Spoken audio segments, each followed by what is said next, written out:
Arya from the Esports Club here with some pretty awesome news.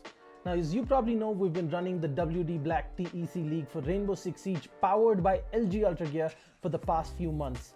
As we come into August with our final season of the league, we wanted to celebrate with you guys who have made this an amazing experience and an extremely successful esports event. We've teamed up with some of our favorite partners to give away an entire esports PC for one lucky viewer. Yes, one of you is going to take home a complete PC featuring some of these awesome parts.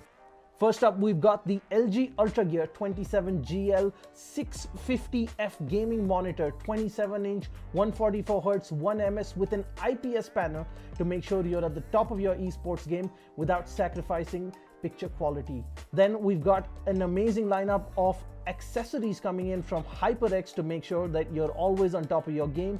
Cloud Stinger Core gaming headset. For the keyboard, you've got the awesome HyperX Alloy FPS RGB mechanical keyboard. Then your mouse is the HyperX Pulsefire Surge. It's got a brilliant RGB all around the mouse. For the mousepad, you've got the HyperX Fury S. That is the speed edition of the extended mousepad. And then of course for your memory, you've got the HyperX Fury RGB RAM. You've got 16 gigs at 3400 megahertz. Next up, we've got the WD Blue SN550 NVMe SSD to make sure you're spending as little time loading and booting up and spend more time gaming. And then of course, at the heart of this PC is the Ryzen 5 3600X CPU. Now, as you know it, at the heart of every gaming PC is a great GPU. So we've teamed up with Zotac Gaming to give you a brand new RTX 2060 because frames win games and there should be nothing between you and top of the line performance. Next up, we've teamed up with NZXT, who make some of the best and most premium PC components on the market. Powering your PC is going to be the C850 fully modular power supply, and your cooling solutions are going to be taken care of the Kraken X63 all-in-one liquid cooler. Now, we wanted to make this PC something truly special, and while the NZXT H510 Elite is a great cabinet for anyone, it wasn't enough. We teamed up with NZXT to give the winner of this giveaway a brand new NZXT H510 Siege Edition cabinet. This is a limited edition licensed Rainbow Six Siege themed cabinet from NZXT. There are only 500 of these in the world and just a handful coming to India. The side panels of this cabinet are themed in the wall and door reinforcement designs from Rainbow Six Siege, and there is an illuminated 6 icon on the front panel along with a 6 icon charm and a puck in the signature breach charge design, which is only available with the H510 Siege. And one lucky winner on this giveaway is going to get a full esports PC sitting inside this beautiful cabinet. Now that you know everything that there is in the giveaway, the question is how you can take part. Well, it's fairly simple. First, head on to the link in the description of this video. Once you're at the giveaway landing page, fill out your details and follow the instructions. First, head on over to Facebook, make sure you're following us. 2, make sure you're following the Esports Club on Instagram. And 3, make sure you subscribe to us on YouTube. Simple so far. Now the interesting part. In a 1-minute video on Instagram, tell us why you deserve this epic new PC from the Esports Club and all our partners. Make sure you follow the instructions carefully, use the right hashtags, tag the right accounts, and you can be one step closer to winning this epic setup. Now that's it guys, just a little bit of work and you can be one step closer to getting yourself your dream PC. I'm Captain Arya and this is the Esports Club, and we hope to see you in our next tournament.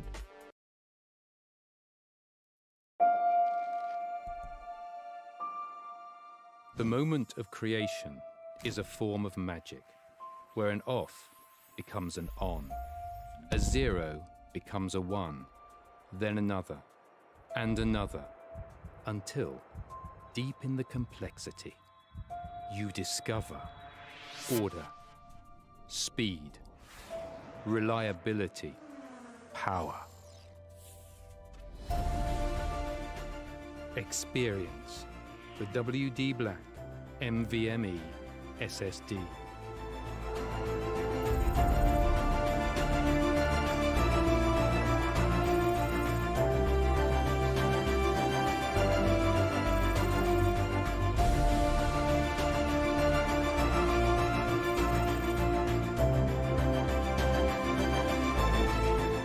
fueled by darkness. Level up to NVMe SSD performance.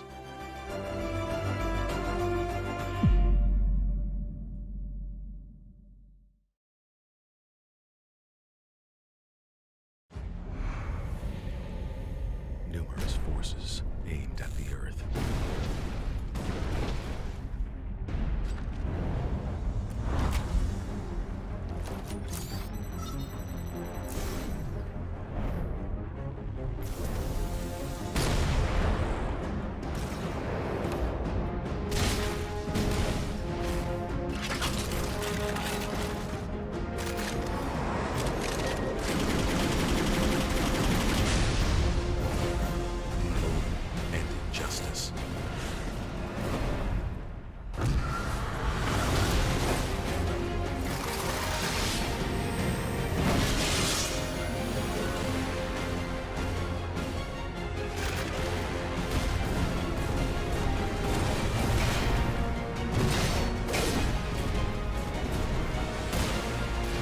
Let the glorious battle begin.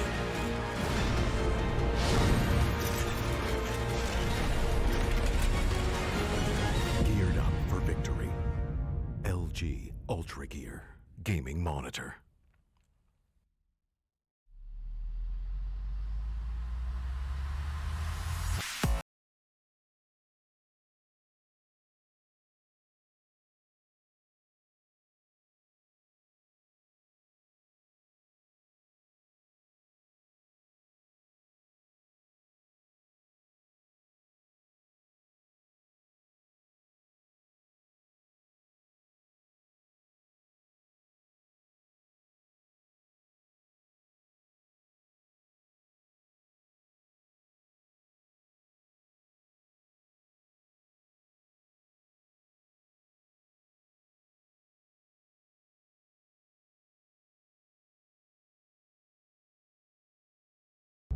Ready to breach.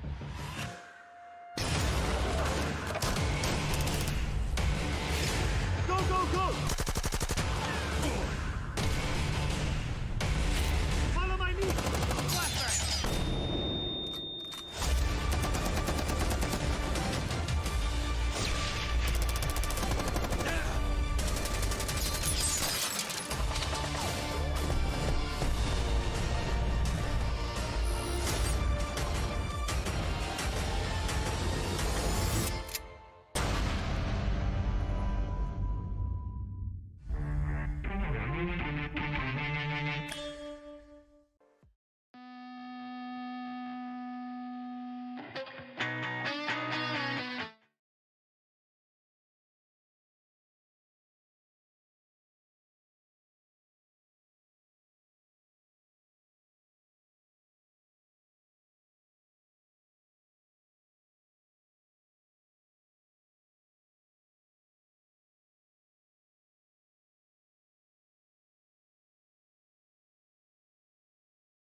Alrighty then, ladies and gentlemen, welcome back to the W Black the Esports Club League for Rainbow Six Siege, powered by LG Ultragear in association with Fibernet, Zotac Gaming, and Games The Shop.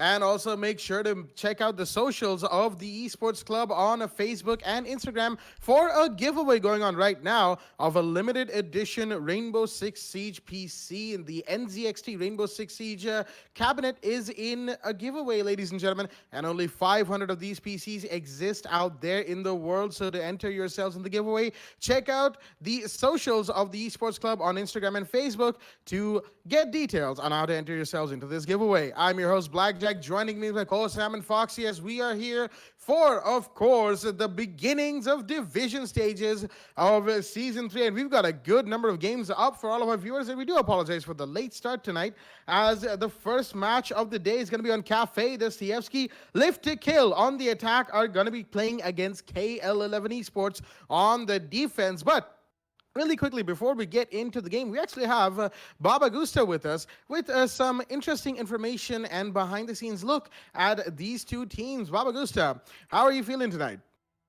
Well, Jack, thank you for asking. And I've made a brief analysis on both of these teams, especially the team of L2K. They've been formed on Season 5. They are fresh streams. And quite surprisingly, we've seen them win quite a lot of matches in the Phase 1. And they've successfully qualified in the Division 3. And if you see, according to the rosters-wise, you have a total of 4 players, I believe. Blank, Fatals, JV, and NOS being the former UG players. And of course, how could I not forget about Rats, a former Reckoning Esports player who is quite a great fragger when it comes to getting those kills. If you come back to the recap of Season 5 qualifiers, we've seen quite a lot of matches in which L2K made a dominant victory against the mob on map Villa, where we did see Rats getting a total of 11 kills. That is really surprising to see the Fragger Rats himself gaining level kills. But let's not forget about Nos here, in which he actually did get 14 kills when they were up against Error Esports on map Consulate. 72 was the score. And let's not forget about Lads as well. A total of 10 kills. Can you imagine that, Jack? 10 Absolutely. kills, 10 and 14 kills. Rats and Nos both together to get those beautiful kills here. Yes, when it comes to on the map of Consulate, they did had a little bit of problems on attack, but in defense, they just took care of it nice and clean. Now, switching back to the teams on KL11, they have been qualified on Season 4 Division 3, but sad to say that they've neither been relegated nor promoted. If you even see their recap on Season 4 Division 3 Match 6, where there was a matchup against Almost Walkover versus KL11 on map Coastline, they had a lot of problems dealing on the side of defense, where they only got one win. But surprisingly, we did see them made a comeback. We actually did see maximum overtime, but in the end, Almost Walkover gained that win over by a small margin, with the bot getting a total of 16 kills and Skullex having 15 kills. At that last final round, KL11 was on defense. And since Coastline is a heavy attacker-sided map, you know what exactly happens. The attackers favor on that specific map. Same map.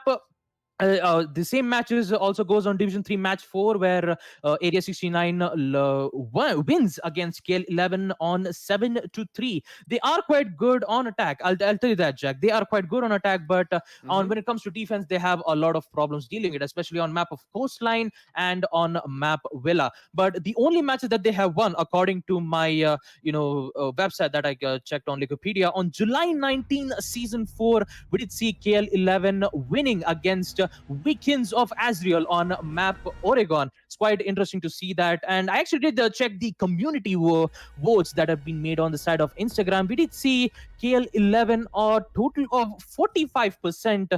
And we did see and when it comes to on the side of live to kill, people have voted L2K 55%. So according to my brief analysis, I can definitely say that L2K has the higher possibility, knowing for the fact that there are a great amount of players. And since they are former UG players, we might be able to see some revenge stories coming in on Division 1. So that's all I have.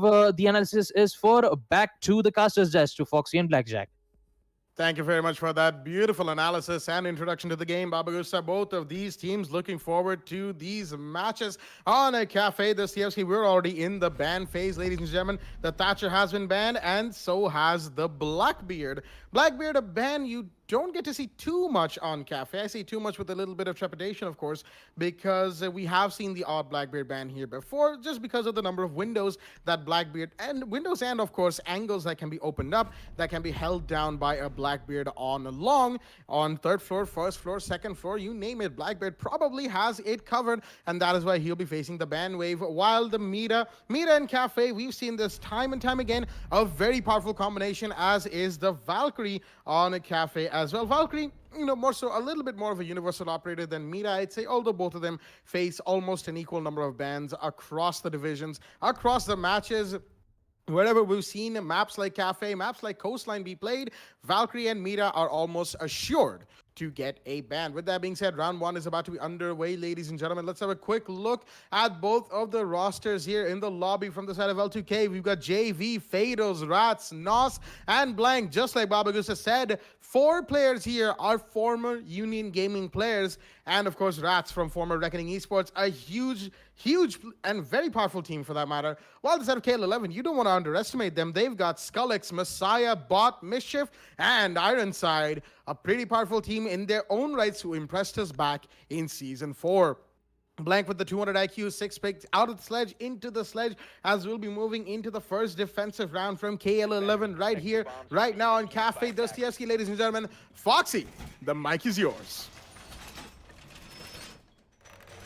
Thank you for that beautiful intro into the match, Babu Gusta and Blackjack. So we are here today, both of these teams, in fact, the community votes also I was having while you're on the mic, and we got to know that we've got KL11 on 45% that the community has voted in their favor, and while L2K has gotten themselves 55%. So there's not a huge difference in terms of how the community has been voted. Obviously, 10% can be huge. Definitely huge. At least it's not marginally huge, despite the fact that we've seen L2K come up with some really amazing matches in the qualifiers. As we've talked about their history, we've talked about everything that goes into this match. So it only can make sense that KL11 happened to be one of those underdog teams that made it through the qualifiers and survived the heat of the Division 3 for one season. The real question now stands is, will they be able to survive it for this one? Oh no, that's right. Season 5's first division match. That's right, people. Division 3 first match is underway. KL11 and L2K. A very standard take in terms of how we are looking at the site right now. We've got the library and reading room, and then it goes all the way up and above. So the room presence, that is what I mean by up and above. You want to make sure that you're trying to waste maximum time of the attackers, or just as the saying goes, burn utility, the utility burning simulator that this game has been sometimes called. I would defer to say so sometimes. Yeah, you know, it does have its complications. But yeah, going ahead, we've got Messiah holding down on the side of the white stairs. He's making sure that there's no immediate rushes happening. In fact, there's no barbed wire as well. So that might be a fight that he'll definitely have to win. But looking at a lot of resistance from the side of LTK because they've already pushed in close to the door. He's going to spot the Vamai. And that's JV. Doesn't want to go for the aggression. It's Rats who's accompanying him. First track comes in from Fatals. That's going to be... Oh, no, that comes in from JV. That's going to be on our iron side. JV, that is the Thermite, in fact, was trying to get on the door. There's a C4 being prepped from the mute, while Rats has picked up a fight of his own. I'm not sure that is. He's moved all the way up. He's got the push coming in from Blank as well. There's going to be a swing wide for the left side angle, but that's just not enough. It's the Jaeger on the right side that is going to be bought. Wants to go for the white peak. No, meanwhile, Field is going to get one. Staticz is also down. Rats is going to be more than glad to pick up that kill. Peak comes in from bot, but he won't survive this. There's Blank, Rats, and somebody else to add up to it. It's all onto Messiah. And a 1 versus 5, now in a really bad position. The SMG 11 in hand. Not much he can do. And no, he won't. L2K with the flawless round. Starting off this match. In fact, the first match. This is the dominance I was talking about, Blackjack. You know, you head into this match and you know that this kind of dominance was expected from them even in the qualifier stage, and they've been keeping that up until now. I don't know how round 2 is going to be, but it's definitely going to be very exciting for us to see how that goes. The aggression from L2K though, just too much. Absolutely, far too much for the side of KL11 to handle, at least in that first round. And ladies and gentlemen, that right there was your first round in the entire division stages of Season 5. Division stages truly have come underway, gotten underway. And what a way to begin with a flawless attack around on Cafe Dostoevsky, a map that, some would suffice to say it's defender-sided. Some would say it's actually balanced. It depends on how the map is feeling on that particular day, as we have a 6-pick out of the Dikebi into the sledge coming in from the side of the attack, and third for bot, I believe, is the side of choice for the defenders. They tried reading as their opening side KL11, but really they couldn't do a whole lot, even though, mind you, that was a little bit of a learning experience for them, seeing as they got to know how the side of L2K like to handle their attack, how they like to push, how they like to drone for each other, and how heavy they are on the frag chase over their utility burn. And I'd say it's a healthy balance with L2K. You know, they do the utility burn, but they also do quite a bit of frag chasing as and when required. You know, you have Rats on the Ash, and you have Fatals on the Sledge, JV on the Thermite, Blank bringing in the Iana this time, and of course the Nomad from Nos. Very, very good attacker lineup right there, especially the inclusion of the Nomad. Another operator we see get banned quite a bit when it comes to higher tier competitive Rainbow Six, primarily down to the fact that Nomad, of course, is an operator with an immense amount of map control potential with her 3 air jabs. Combine that with a couple of claimers coming in from the attacker side, and you've pretty much shut down most effective roams and or flanks from the side of the defense. This time, however, KL11 bringing in the Goyo Mischief with the Vector and a beautiful little skin on that gun as well. He's going to be holding down on Cigar Shop. It's a pretty open angle, mind you, seeing as he doesn't have any sort of barricade behind him. The piano window doesn't have an angle on him just yet, but he's got a C4. He's going to pop it. Yes, he is, but all he does is damage to himself, as of course, the hatch itself was broken by Fatals just in time for the C4 to drop through. We've got the piano rappel coming in nice and quickly here from Fatals and Rats as the Jones has spotted where Mischief is playing the Goyo. He's going to sit inside a Cigar Shop's little cubby here, this little showcase area, as so many flashbangs are coming off, but oh, okay, Rats somehow not flashed by that. He knows these punch holes are here. He knows there's probably somebody playing here. He's going to be pre-firing those two as much as he can to find the Goyo, but will the Goyo find him first? Not quite. Shots are fired, but the Goyo, all he's done is drop down, and he'll be found by the Iana instead. Out of the frying pan, into the fire. Blank bringing in the heat with the G36C onto Mischief, getting that opening kill. However, a Mute Jammer is what's stopping JV from getting the hard breach on Piano done. Ironside, he's got a bullet hole angle from washrooms all the way to the whiskey window. Hard breach comes out finally as a defender utility is being used to ping the live locations of the attackers. This could be big right here. A C4 from below could definitely cast them off guard as flashbangs are going to go off, and so will the evil eye of the Maestro. There it goes, but yeah, what an angle being held down here. Skullets finds one instead. That is Fatals on the board, equalizing the man count nice and quickly, taking the sledge of the equation. Rats, he's holding down the long angle between balconies, but the Maestro isn't quite there. He's got to be careful as a grenade comes in from below. It's not going to find him. Skullets is low on HP, mind you, but he's moved away, and the grenade won't do any more damage to him. Unfortunately, the Chef's grenade not going to do all that much for him. Boss going to find one more. That's JV off the board, and L2K look a little worse for wear right now as Boss rotated back towards Cocktail Lounge after getting that kill. Skullets holding down Skylight, suspecting a push from there, and oh dear me, that's unfortunate for the Ash as Bot finds yet another one. The Wamai playing behind the shield gets the Nomad and puts it into a 1v4 clutch situation for the Iana. Blank, who's already found one, and finding these remaining 4 would mean it would be an ace clutch for him in the next 20 seconds. Will he be able to do that? Doesn't look like it. He's more than content to hold down on the second floor. He doesn't even have diffuser. All he can do is bring out his pistol, run for his life up to the second floor, and just meme about while he's at it, because the angles are all being watched by the side of a beautiful defending round from KL11. As Diana, is she going to swing wide? Yes, she is, and he will find one. That's Ironside off the board, but too little. Far too late for the side of L2K as KL11 wonderfully done, holding down the defense, losing the Goyo early, but not letting that get to them whatsoever, getting the second round, their first defensive round on board on third floor bar, as it is a 1-1. The early game equalizer is in. Round 3 is a go. Now, definitely got to give them that. KL11 this time played to patience. They made sure that they didn't have to make some unnecessary peak, sacrificing the right spot at the right time. We got that really good trade-off. The fact that L2K was not droning enough. They were not putting enough time on converting intel into something useful. KL11 used that really well, stopping the aggression that L2K likes to bring. I would say that was a great defensive round, and that is exactly what you want to bring out when it happens to be a map like Cafe. You want to take the maximum... you want to take the maximum rounds on board before you happen to go back on attack, and that's just what KL11 should be doing. And yes, they are, but they are back to the curse side that has been for them so far. The only loss that they have in the 2 rounds that have transpired is on this side, indeed. And going back to this, maybe they are trying to better themselves. Maybe taking this maybe of a drill, or they've already done all the dry runs, whatever is required to do for that, and they just want to bring out the big guns against a team like L2K. I wouldn't really blame them, since it happens to be a round robin between all the teams in your group. You want to be at the top of your game and make sure that you rack up enough points on the leaderboard, get yourselves that promotion towards the end. We'll be getting into that a little later, but right now it's going to be the fight between L2K trying to maybe get a little passive this time around, not so aggressive, picking those 1v1s and it's not able to land them correctly. A little too emphasized in terms of bringing out firepower. That's just, it's not the fact that KL11 is lacking it, it's just that they're just not able to stand up against the aggression that L2K likes to bring out in general. But the push still happening very well and clear. We've got Fatals, he's making sure that the bottom floor will be drawn. I think Fatal is going to be the one who's going to go for the nades. We did see...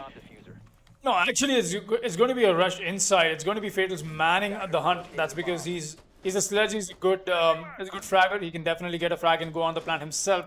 But also what he's got is a soft destruction, which won't be helpful because both of these walls will be reinforced, and that's where JV comes in. The thermite, looking at the breach, and I'm not sure if the top floor is reinforced. It won't be. That means a possible rotation could come in, and there you go. Fatals, like I talked about, is gonna get the first frag in. He's still not inside the site though. He's waiting for the perfect timing from his teammates. Here's me there. Fatal's still trying to walk inside. He's gonna walk in, but is there a C4 he's got to worry about? No, there's a Midas cam, Evil Eye. A possible wall bang is what I'm expecting from Mischief. In fact, I still not be going for it. The plant is going down. It's successful, excuse me. That is huge. We've got Mischief getting a frag onto Fatals. That's the one kill. But how long the refrag comes right back in? JV's gonna get bought. A 3 versus 4 now. It's really difficult for KL11 to walk out of the situation. Skullix goes down. The pull in from Messiah, but no, he'll get caught up by the Nomad once again. That's Nos with the double kill. It's all on a Mischief.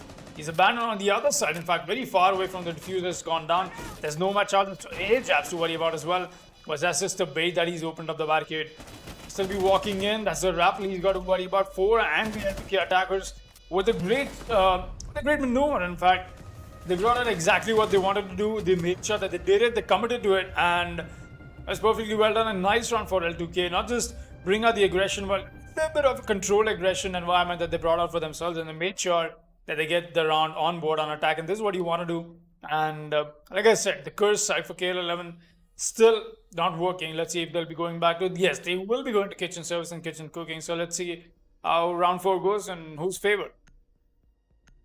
Well, just like you said, Foxy, L2K, they needed to slow down, give themselves just a little bit of time to gather more intel and get into sight to make things happen. Meanwhile, from the side of KL11, Mischief's the one calling for a little bit of a rehost, as it looks like we will in fact be going for a rehost, ladies and gentlemen. That's unfortunate due to power issues. We will be having a rehost from KL11's side, and we'll be right back on the other end of it very, very shortly. Stay tuned.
Alrighty then, ladies and gentlemen, welcome back to the game between Team L2K and KL11 Esports.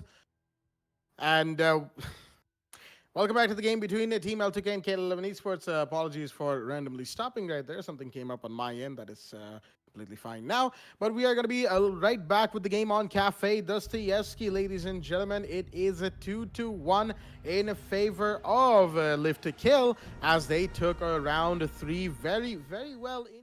Just like Foxy said, when they lost round 2, they needed to slow down, gather a little bit more intel, do just a little bit more utility clearing, and take those 1v1 gunfights at their leisure, having gotten everything set up and ready. That is exactly what the side of L2K did on round 3 second floor reading, and that is why we're going to be seeing them in the early game lead 2-1.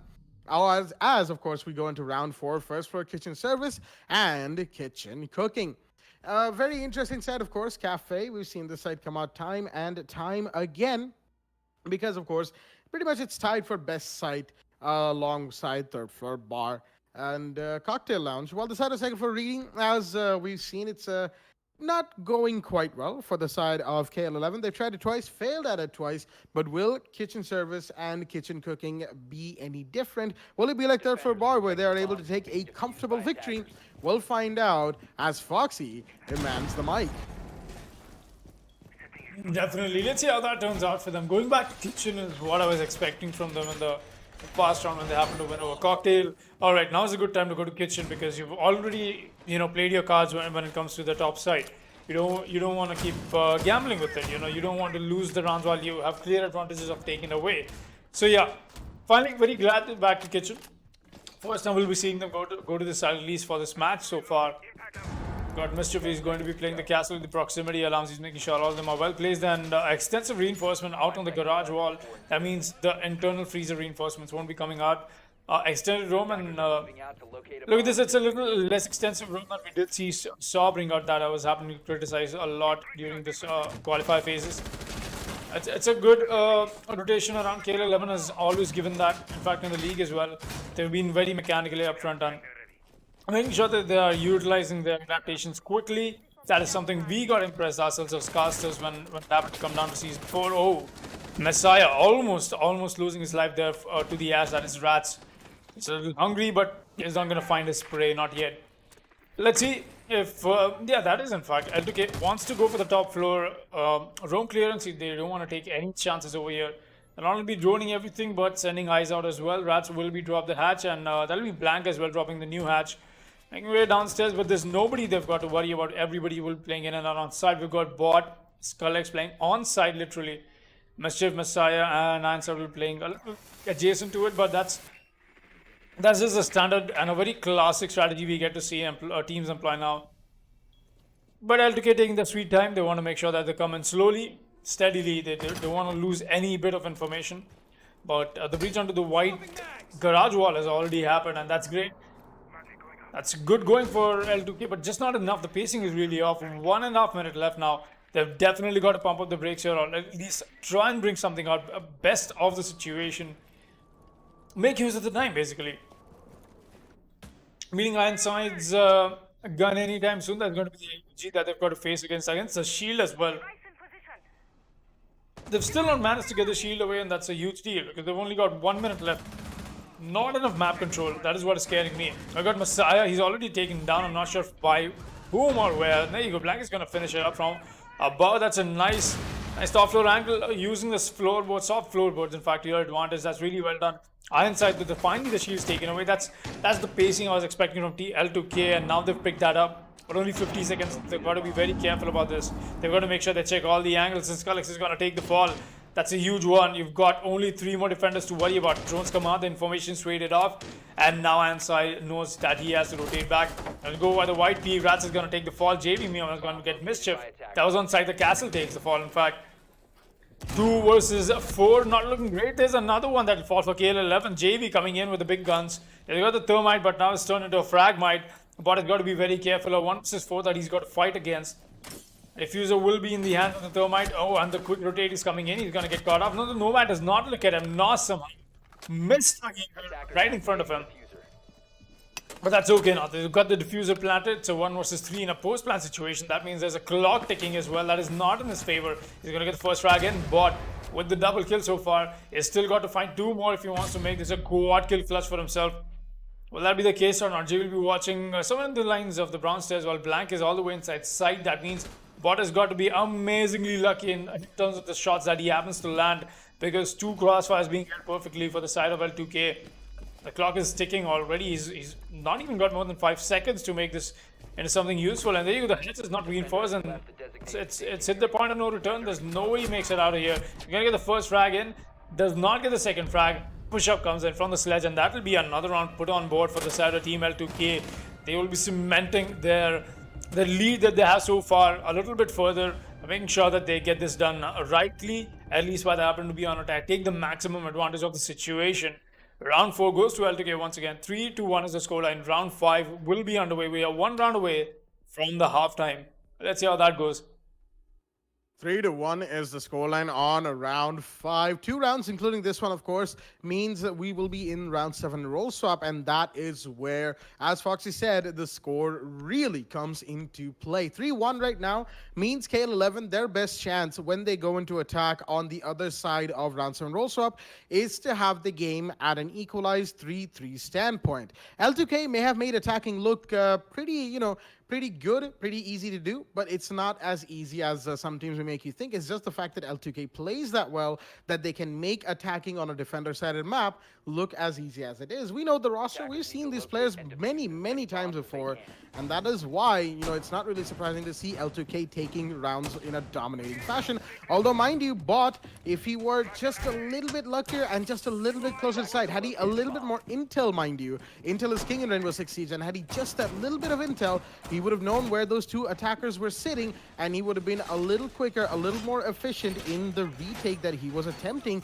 Out of the 4 attackers remaining post-plant, he got 3 of them and almost got sledge, but there was no time. The diffuser went past the point of no return. There were just far too many factors that he had to take in, along with the lack of intel that he really needed to go his way. Unfortunately, it just wasn't there for him. That's why we got to see what we ended up seeing, and that is why the side of L2K are 3-1 up on the scoreboard right now. All that out of the way, the side of KL11, they haven't done too badly, everything considered. They did lose a couple of rounds in Reading Room, but they gave it a good, hearty shot. It's just the fact that KL11 has managed to outplay, outsmart, and outgun them on multiple fronts. It's just the way that the match has gone so far. And again, just like I said, this previous round that we had where the plant went down, Bot was in a post-plant clutch situation, and he damn near had it. All he needed was just a little bit more intel. Meanwhile, flashbangs are going off from Rats. He's trying to find the Womai.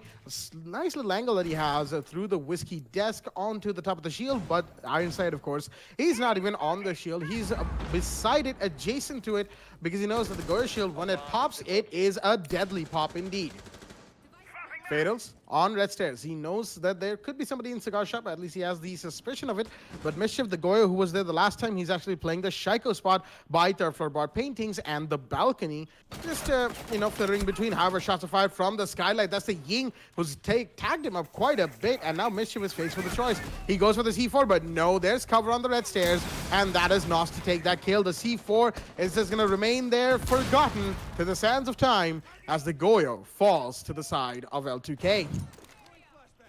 The Evil Eye side of Piano is going to be next to fall, but the Jaeger goes down. That's Bot. That's a huge kill that has just been dropped from the side of Fatals. The Sledge bringing in the heavy guns, taking out the utility with his grenade as the Womai is facing the music, and he will go down as well. Another one goes down. That's Ironside, and now the bar back store is going to be pushed, but there's the Ying to take down Blank, and Rats to finish things off as L2K are going to take a flawless round victory. Ladies and gentlemen, what a round coming out from L2K. The push was in, the utility clearance was in. There were a couple of peaks that maybe KL11 should have not made, a couple of moves here and there, but overall, that was L2K showing off exactly how dominating they can be as round 6 is in play. The last round before roll swap, it's 4-1 in L2K's favor. I'm gonna have to say this. KL11 is looking very nervous than they usually are. The way it looks like, because it's coming down to some good plan ups. It's coming down to some good strategies, some good standard holds. You know, doing everything right, but just not able to win some gunfights. It's just that they're a little not so much into the match as much as L2K are, and that is showing in the way it's going down to making sure that you haven't to win some 1v1s that you pick, or even if you don't think you can make it out of a gunfight, just fall back, get some help. Nothing of that sort. Taking fights head on and not able to win it is what is costing KL11 so many early deaths, and that's just not enough for the rest of them to make it up for it. Just not feeling the game right now. They've got to be on defense. They need to make sure they pick it up. If they don't, it's going to be a whole lot difficult when they happen to be on the attack. For now, we're going to stick with similar roles. Once again, Mischief is going to come out with the Goyo this time around. We've got Staticz on the Maestro. Similar Evil Eyes being placed. Got Iron Sight on the Mumai once again. Bot will be running the Carbine. That is the Jaeger is on board. Messiah will be on the Legion. That's enough information trade-off in terms of what you want from your defensive team. But, you know, too much information. There's nothing called too much information. You can definitely strive for more. And if that is what is lacking, though, but I don't think that has been the case so far. Winning the gunfights is what it is coming down to, and they've got to make sure that they win those. Let's see if that is going to be the case or not. Ironside is making sure that he's positioned all the way on the side of Cigar, while Bot will be making his way up. Excuse me, the speed bumps in my between my words. But so far, a very slow start to this round. I'm not expecting a whole lot either. Honestly, it's been L2K trying to find a nice corner for them to, you know, just exploit, or a nice weakness on the side of KL11. They're just happening to make the pushes happen accordingly, bringing out the Ying and such unorthodox ops as well. Rats is going to make sure he gets the hatches breach, because none of them have got enough soft breach potential to want to use the nades from the Iana or the lifelines from the side of Zofia. Everybody's dropped actually. That's a 4-man take all of a sudden. Very quick, and not wasting even a second of the drop. That's enough drone work already done, but now the Mumai's got to fall back. He's got the Goya shield this time. That is huge. You've got to worry about that. Staticz meanwhile is going to win his first gunfight. He's going to get the frag onto blank. Doc would have definitely helped him in this moment of time, but that's just not the case. Bot meanwhile is going to win the fight against Rats. That's a good one. This is exactly what I was talking about. Staticz and his teammate Bot are bringing up the fight, taking it and winning them as well. That's great. A 3 versus 5, make that a 2 versus 5. C4 comes in from Mischief down below. That's really well done. This is exactly what I was talking about. KL11 making the adaptations that was so direly needed for themselves to survive. Omai gets it down, but he gets traded off right back in. JV is taking the fall, though Nos will be going to revive him any moment now. They've still got 1 minute left, but Nos is just trying to find a frag for himself. Yes, he will. It's a very welcome one, but he's got to worry about the Jaeger. No, he's going to get the drop on him as well. This might as well be the turnaround that they need, because the revive has come in. So it's a 2 versus 2 essentially. Neither can Messiah go for the revive, and neither can Mischief try and help his teammates. He's just going to rotate back on a wide one, all the way on the side of the hiding spot you got for yourself near the planks.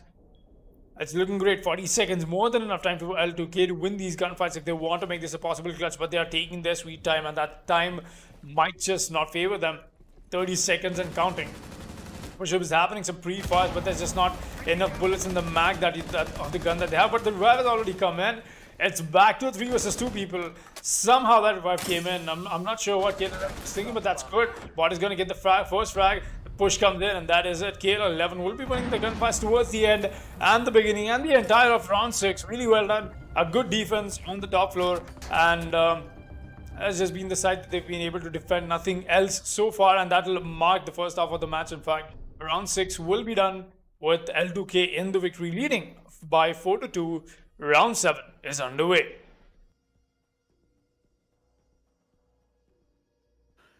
Four to 2 is the scoreboard, ladies and gentlemen, and L2K are firmly in the lead, managing to win 4 rounds on attack on Cafe. Well done to them. KL11, they brought it back right at the end of the first half of the game, as, you know, it is what it is. They had a beautiful defensive round right there, holding off the side of the attack, taking those 1 versus 1s and not getting traded off instantly, even when both Jaeger and Maestro were low, quite low on HP.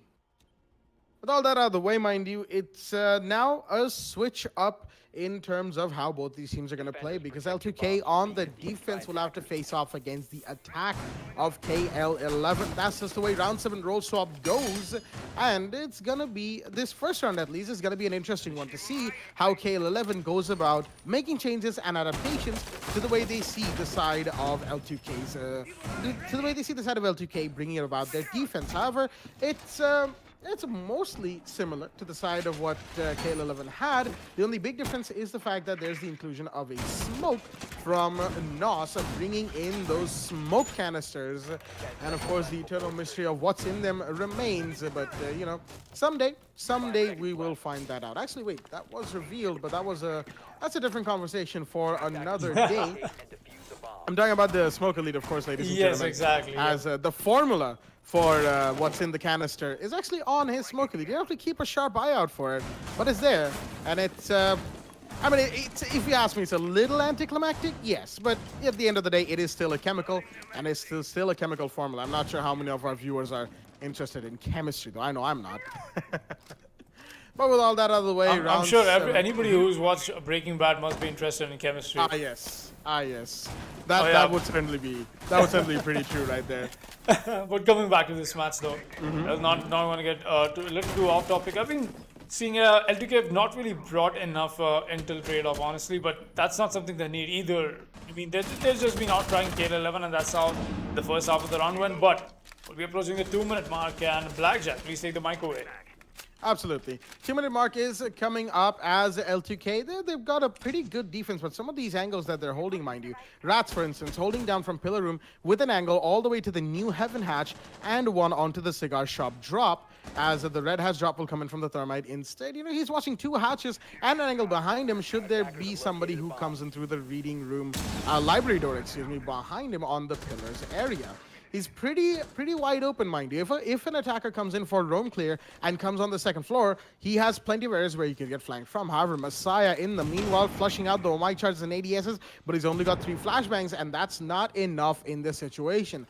Pretty sure he's doing that for Skullix, who's the Capitao, who will, of course, be throwing in his firebolts. And then again, Capitao towards the side of Cigar Lounge. There you go, ADSs and Womai Magnets being caught out left, right, and center. JV's got to be a little careful, but Skullix actually found Nos in the meanwhile. The smoke, a huge drop is here, but no, the grenade comes in, and that is a pretty big kill from the side of Ironside as the Womai goes down. JV, unfortunately, will be facing the music as Fatals. He tried to go for a 1-tap, couldn't quite find him, but he's still alive, and that's what really matters.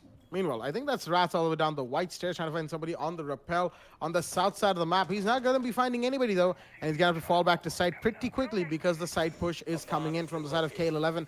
They've done pretty well so far. The early 2 frags were very much required, as now they need to just hold on to this momentum that they've gathered for themselves and keep gaining the kills, keep gaining the lead in utility, in everything, intel, as the Jaeger's been spotted out. That's Rats inside a bathroom right now. There's a Nomad close, but he's going to get that shot. What a shot right there. On to Mischief from the Jaeger's carbine. He's got to find a couple more, though, inside a piano, as Ironside's going to find one more. That's blank of the board. Whiskey's being pushed. However, this time is what really matters. The plant's coming off. Messiah, he's going to go down. That's the diffuser drop right there. They need to recover it. Do they have time for this? They don't. And KL11, however, will still win out the round thanks to Ironside coming in clutch up the white stairs, getting the final kill on the Mute sitting inside of Cocktail Lounge. That could have been disastrous right there. There was not enough cover on the planter from the side of KL11, and the diffuser recovery could have been a huge hassle. Thankfully for them, only 1 operator remained, and he fell very, very swiftly indeed. 4-3 is the scoreline. KL11 win round 7 roll swap on 3rd floor bar. Round 8 is going to be in play once again on the same site that we have seen live to kill attempt in the last round, and now it's going to be a 6-pick out of the clash for Blank. And 4-3, they're bringing it close. KL11, they're slowly adapting, slowly getting to know what kind of plays the side of L2K want to make, and they did pretty well on that first attack round. Can L2K come back from that, or will KL11's momentum overtake them? We'll find out here on round 8. Honestly, I've just got to say that was a really well executed round for the side of KL11. They made sure that whatever they are doing on-site, off-site, they're isolating every single one of L2K. Picking up a kill onto the flank, that's a free kill that they just had to convert. That made so much more difference in terms of the end game, because Rats had to go for a full rotate from downstairs back upstairs, and that is a long way to go. Even if it's not too long, maybe what, 5 seconds, that's a huge thing when it comes to the end game. But in the end, there's a push-up from the white side that got them the win. So yeah, that was well done. But going ahead, we'll be seeing KL11 pull out a little bit more of that, and that is exactly what we'll be expecting from them as well. And quite a change up, you know, getting to see attack rounds being won a little more than the defensive rounds is what keeps bothering me, keeps making me question reality. That's right, it is that serious. Because in most of the ways I can think of is playing defense on Cafe is an absolute comfort. It's way less tedious than being on attack, but some looks like these teams are a little more accustomed to being overworked. That's what they're doing. They're making sure that they are getting all the little intricacies in. You want to make sure that your room player is under perfection. You're not missing out anything. But JV and Nos this time around will be the ones to meet them on the room clear. Let's see if that's going to be the case or not, or they'll be abandoning ship a little too quickly. Rats will be watching the long angles and whatnot with the carbine in hand. He's actually allowed to roam free in the pillar side. In the breach done from the side of Messiah, that is going to be a thermite. That's a very standard breach on the red stairs. That's one piece of utility already taken off the board. You'll be needing a whole lot more of that, but the site is downstairs. That means as long as you're L2K, this is going really well for you. 1.5 minutes and no map control. Absolutely. Finally, we're seeing Messiah make his way on the side of Cigar. He's gonna throw out the flashes, pretty standard stuff, but he's gonna flash himself. In fact, that's one less projectile for you.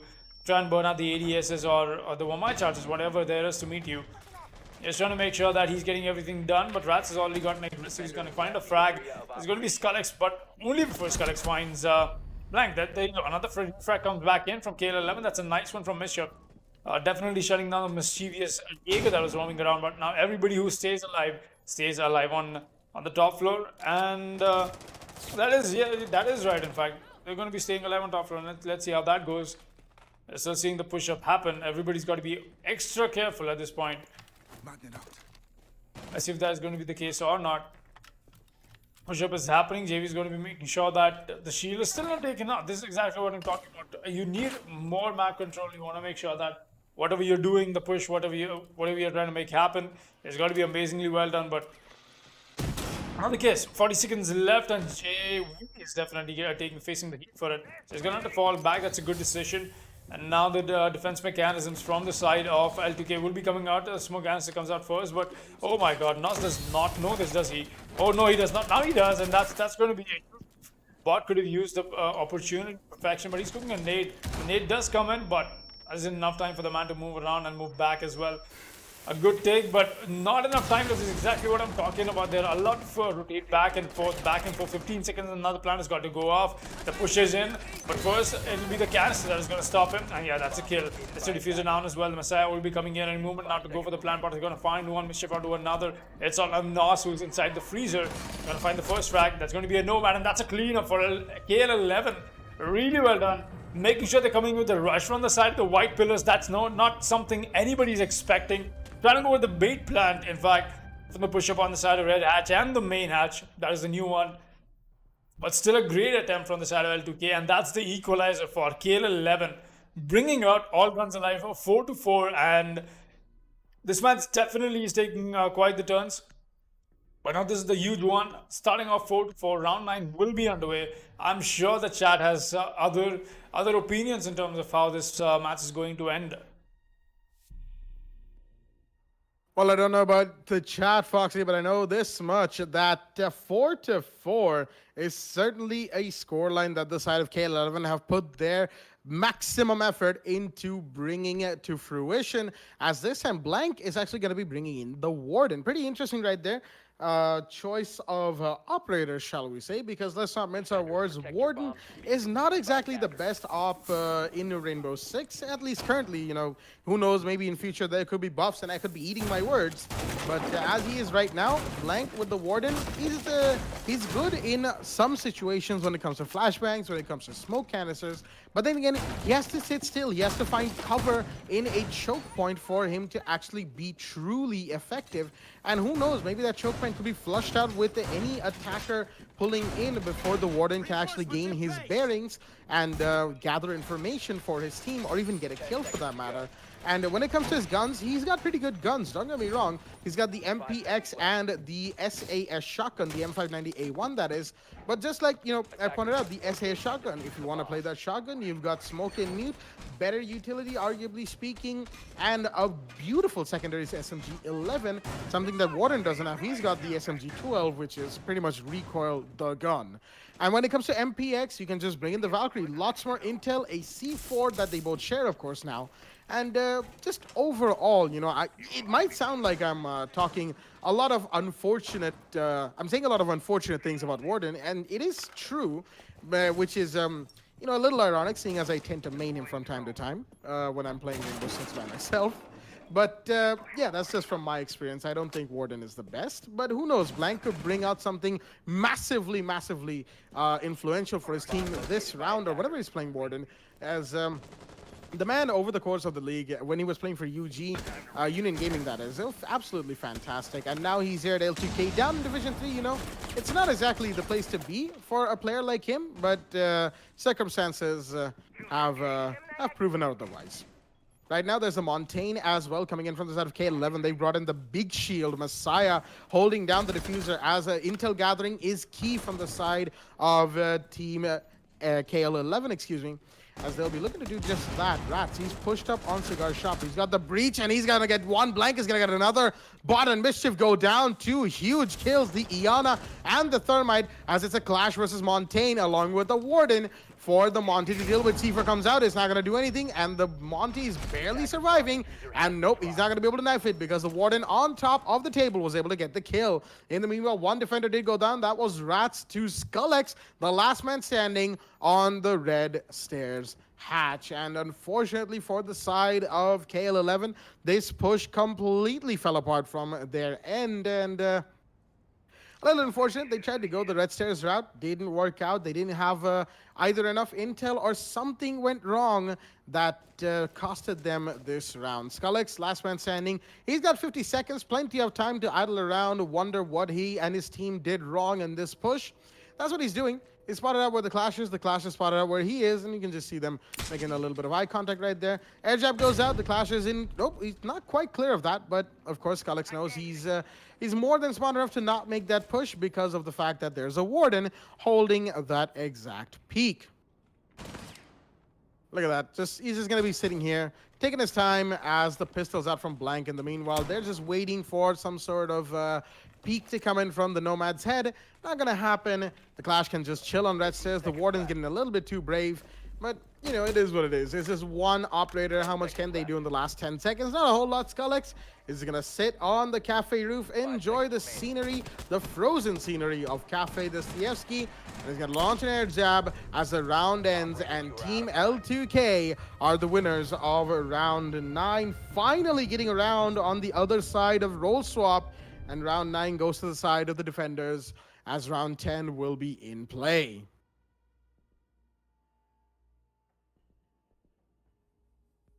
Well, definitely. Everybody did live that last round, but did not live get enough frags. Everybody's sad about the fact that the Nomad did not come downstairs, but then again, you have the time. You want to make sure you're utilizing it for your strategies, you know, whatever you want to change up, because that is something that KL11 will be needing anytime soon. Now 5-4 in the favor of L2K. With the Clash, not only the Clash into play, they're making sure they're picking up these aggressions a little more calculated. They're making sure getting their frags in first and foremost. KL11 being a little, I'd say they got a little over their head, honestly. They pushed up solo, not exactly solo, but it was indeed a little bit of less of a KL11 push. It was a little saturated, and I don't really like that. You don't want to come close to giving away rounds to the side of the defense when it happens to be a map like Cafe. I've said this before, I'll tell it a million more times. Because that's just how this map happens to be. Blank is brought out the Capcan. That's a good operator when you're trying to be random. You want to make sure that your opponents are a little scared as well. You know, trying to bring out a different dynamic on the side of how the map will be played. There's tons of doorways and angles where you can put out the Capcan traps. It's definitely going to be something that KL11 will be careful about. They're not even running the IQ That's good. I mean, you don't exactly bring the IQ for the captain, but then again, it's always a plus point to have an operator like that spot out every utility on the piece or and on the side of your defenders. But then again, you're not trying to fight on the basis of your information. That's okay. You got other ways, and they've been seem to work so far, but just not. It's not as expected. That's been the case with the Staticz 11. Honestly, that's the story. In fact, so far in 9 rounds that we've happened to see. Going ahead, let's see how that turns out. We got bot making sure that the drones are coming in. I'm not sure if they're. That is, in fact, they're trying to get the top floor done and dusted. Side is going to be on the bottom. That's how the setup is looking right now as well. 3 people very angry, very aggressive as Blank and Rats already trying to pick fights here. Blank will be running the suppressor as well. That is. Kills with those are very satisfying. Honestly, if it does sound a little not to my liking, but then again, the kills that you happen to land with that, the headshots, I don't know, it's just satisfying to do that. So let's see if Blank will be able to drop some headshots with the suppressor on or not. That another time will tell us. For a fact, that's it's going to come awfully close now. The Fatal has already been spotted out by the drone of Mischief, and the drone and the push along with that will be coming in any moment now. Make sure that this is going down. The scan comes in first, and Captain is going to get identified. That's Blank indeed. That's going to be a place that he's got to move to and fro around. There's only one way of that that the side of the attackers can come inside the site. It's going to be from the side of the red hatch, and that's why Fatals has got to make sure he makes his push. That is the clash. You know, you want to be the first one to exchange sites, and thus he will. That's your thermite. Meanwhile, Staticz has secured himself a frag. That's Blank taken off the board. That was indeed your Captain who's playing about now. It all comes down to Rats, who's a little aggressive himself. Fatal's still not being challenged, just not enough. In fact, you've got to be careful about this though. You don't want to lose your life for nothing. 1 minute remaining, and the push-up is in from the thermite. Rats is going to spot him, a nice headshot. Bot takes the fall, and Rats will be going for the quick rotate as well. He just wants to fall back and watch this angle. This is being drawn, at least as of now. Buck will be greeting him any moment now. The push-up on the side of the train museum area. He does not know this. Now he knows that. He's just going to go for the peak, at least for the side of the Mischief. Mischief wants to go for this white peak any moment. Now he will. He does get tagged along, but Rats is intending to push this up. He's going to watch this long angle. He's going to get the kill. That's a nice one. Mischief takes the fall, but now the barricade opening is what is being spotted. Nos, meanwhile, someone connects his shotgun. Alright, that turned out useful for him, but there's a refrag from the side of Staticz. Staticz, though, he's got to fight against the clash, and there's the nomad charge. A 200 IQ one, but it's not enough. Look at the play, the counter play from the side of Fatals. Just going to use the hatch to drop. Very simple. Nothing new, but he's exposed to the nomad. He does not know that. Push-up will be happening from Staticz. He's got to be careful. Staticz has made the push, but he's going to get found by the smoke. That's a nice one. There's a kill, and Nos will be picking out the final one. JV and Nos to finish out another round in the favor of Team L2K. And I think that is indeed L2K will be going to match point. 6-4 is the scoreline, and let's see if KL11 can still put any rounds on board, because it's going to be one hell of a round that they'll have to bring back on board, get that momentum going once again. 2 rounds for getting the equalizer and taking us to overtime, while L2K, all they need is get 1 more round on board, and they'll be getting the first win for themselves on the day 1 of Division 3. Alrighty, the first game of day 1 of Division 3, the first division game of the season is coming to a head. 6-4 is the scoreline. The Vigil will be brought in by Blank. Blank's been bringing in those operators, those random operators. You know, the Capcan in the last one, the Vigil in this one, with the 6th pick, of course, as Messiah will be bringing in the Kali. First Floor Kitchen is the site of choice. 2 rather impactful six picks, excuse me, I would say. The Vigil, of course, we know he fulfills a role similar to the Jaeger. However, his gadget could not be more different. It is denial of intel on the Vigil specifically, which instills just a little bit of unease to attackers, because they know where he is. They know that he could be in a room, or he could be below, seeing as, of course, Vigil's his cloaking ability somehow works across floors. At least, you know, if the drone's on the 3rd floor, Vigil's on 2nd floor, the drone on the 3rd floor will still get a little bit of that cloaking effect.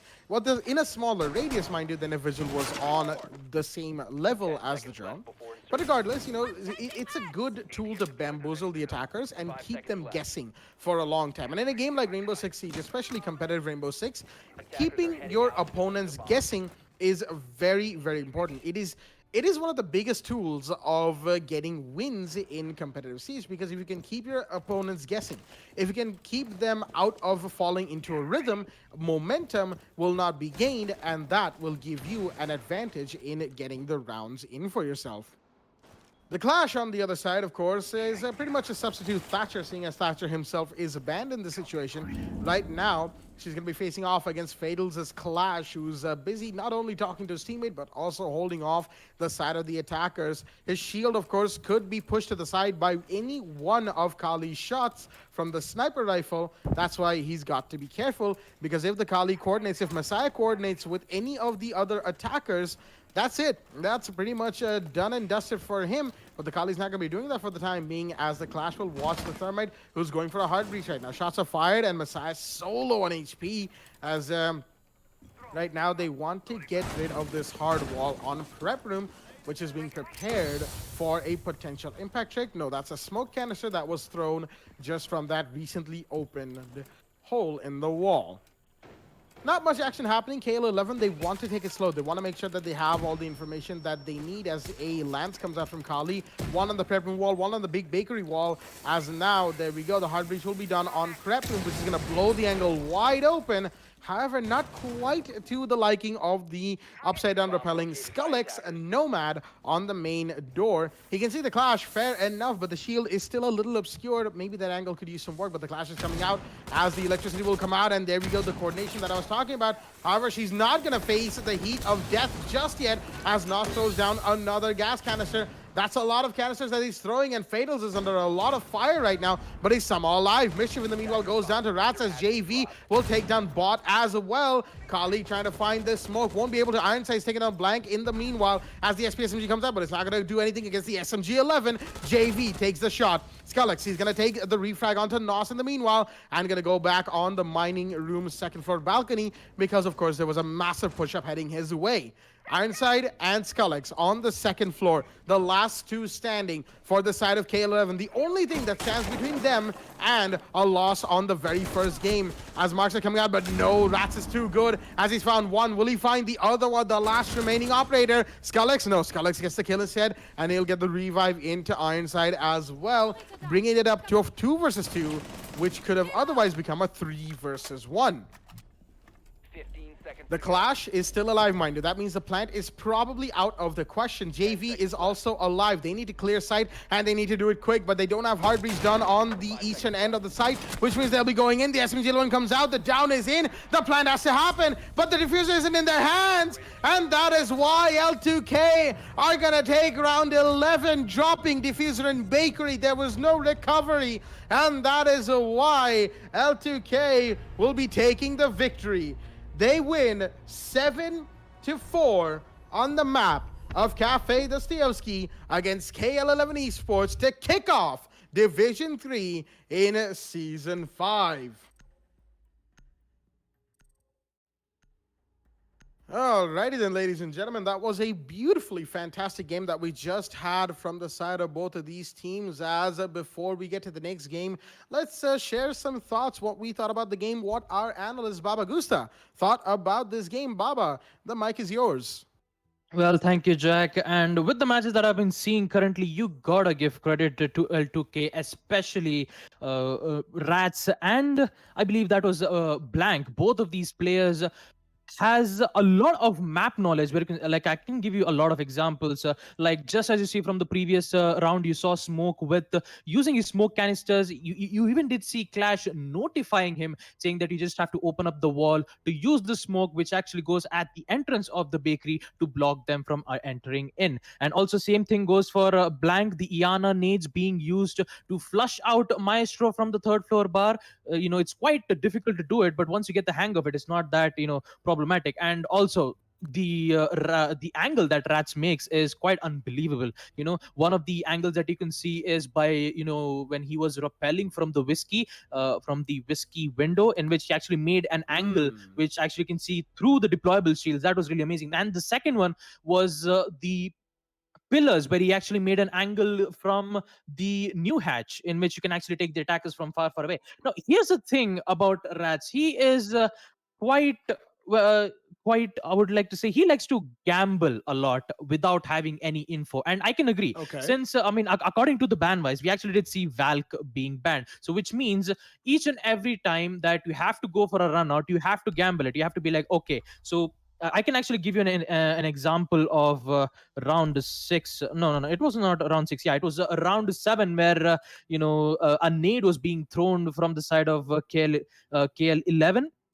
The round 7 nade from KL11, in which I believe one of the players was playing as the Iana. Like, I actually do want to say some things about KL11 from round 7, where they were defending on third floor bar. Good use. Yeah, I believe that was KL11 was on defense, so I believe they actually did win on the second round, where Maestro was using his black eye cams. Really good use of it, in which the Wamai took care of the opportunity, taking them out. It was really good when it comes to defense, but when it comes to the L2K's attack, they did not quite, take them out. I believe that was Ironset was playing as the Wamai. And when it comes to round 3, where we actually did see them defending 2 times on a second floor reading room, they did not, however, get that control, because L2K always took the upper hand by getting the control of Train Museum, just getting into the site, and they eventually took them out. So what KL11 did is that they thought it would be best for them to just hold on to the third floor, but what they did not know, that there was a window being present on the Train Museum that they could get in more easily from Fireplace Hall, and eventually gave L2K the opportunity to win 2 to 3 rounds. So with the KL11, like, they've been performing really great well, especially the nade that I was talking about from round 7. We had a lot of ADSs and Vamai's magnet being placed on the side of piano room, and there was 2 deployable shields, Jack. 2 of them. One of them was placed from the piano room, and second one was placed at the white stairs to prevent the attackers holding an angle from the white stair window. In fact, it actually did work, but the main thing which it did not work for them was the Iana nade, which blew out Wamai out of nowhere, and that's where they actually get the wins. And also, I'm not going to forget about Messiah, who recovered on round 6. It was basically go big or go home for them, with the Nos getting 3 kills playing as the Nomad with 5 HP remaining. And it was really great to see them performing really good. But sad to say, KL11 losing the round. Let's hope losing the match against L2K. If they keep on losing, they have a higher possibility of them being eliminated onto this tournament. And sad to say for KL11 fans here, if they don't, keep their momentum up, there is a higher possibility for them. So more I can actually talk about these teams. So yeah, back to you, Jack. Absolutely. Thank you very much for that, Baba Gusta. That beautiful analysis of the game, and some well said right there. KL11, they had their moments. Unfortunately, they weren't enough. They were a little too few and too far between. However, we do have another game coming up for all of our viewers at home. Another couple, mind you, as the side of Psych Ignite is coming up next on the same map of Cafe Dostoevsky, taking on Sangfroid Esports. A pretty big game coming to our screens very, very shortly indeed. Pretty much a 2-minute break that we will need to take before the match is ready, and we will see you at the other side of that. Stay tuned. Cap Nadia from the Esports Club here with some pretty awesome news. Now, as you probably know, we've been running the WD Black TEC League for Rainbow Six Siege, powered by LG Ultragear, for the past few months. As we come into August with our final season of the league, we wanted to celebrate with you guys who have made this an amazing experience and an extremely successful esports event. We've teamed up with some of our favorite partners to give away an entire esports PC for one lucky viewer. Yes, one of you is going to take home a complete PC featuring some of these awesome parts. First up, we've got the LG Ultragear 27GL 650F gaming monitor, 27-inch, 144Hz, 1ms with an IPS panel to make sure you're at the top of your esports game without sacrificing picture quality. Then we've got an amazing lineup of accessories coming in from HyperX to make sure that you're always on top of your game. Cloud Stinger Core gaming headset. For the keyboard, you've got the awesome HyperX Alloy FPS RGB mechanical keyboard. Then your mouse is the HyperX Pulsefire Surge. It's got a brilliant RGB all around the mouse. For the mousepad, you've got the HyperX Fury S. That is the speed edition of the extended mousepad. And then of course for your memory, you've got the HyperX Fury RGB RAM. You've got 16 gigs at 3400 megahertz. Next up, we've got the WD Blue SN550 NVMe SSD to make sure you're spending as little time loading and booting up and spend more time gaming. And then of course, at the heart of this PC is the Ryzen 5 3600X CPU. Now, as you know it, at the heart of every gaming PC is a great GPU. So we've teamed up with Zotac Gaming to give you a brand new RTX 2060 because frames win games and there should be nothing between you and top of the line performance. Next up, we've teamed up with NZXT, who make some of the best and most premium PC components on the market. Powering your PC is going to be the C850 fully modular power supply, and your cooling solutions are going to be taken care of the Kraken X63 all-in-one liquid cooler. Now, we wanted to make this PC something truly special, and while the NZXT H510 Elite is a great cabinet for anyone, it wasn't enough. We teamed up with NZXT to give the winner of this giveaway a brand new NZXT H510 Siege Edition cabinet. This is a limited edition licensed Rainbow Six Siege themed cabinet from NZXT. There are only 500 of these in the world and just a handful coming to India. The side panels of this cabinet are themed in the wall and door reinforcement designs from Rainbow Six Siege, and there is an illuminated 6 icon on the front panel along with a 6 icon charm and a puck in the signature breach charge design, which is only available with the H510 Siege. And one lucky winner on this giveaway is going to get a full esports PC sitting inside this beautiful cabinet.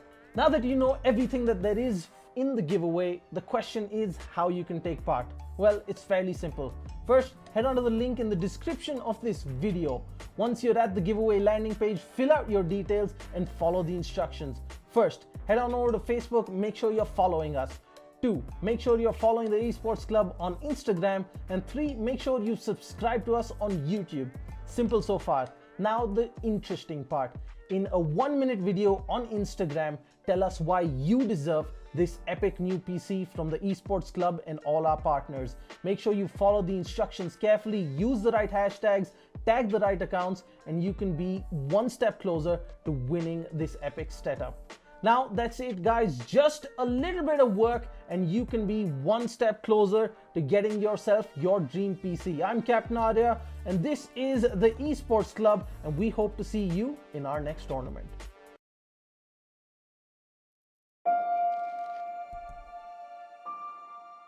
The moment of creation is a form of magic, where an off becomes an on, a 0 becomes a 1, then another, and another, until, deep in the complexity, you discover order, speed, reliability, power. Experience the WD Black NVMe SSD.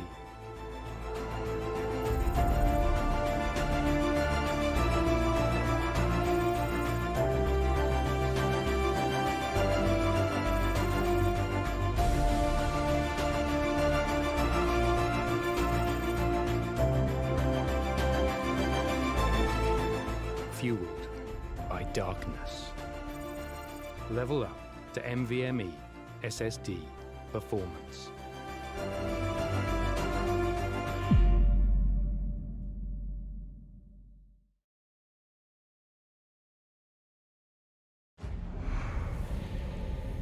Numerous forces aimed at the Earth.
Ultragear gaming monitor.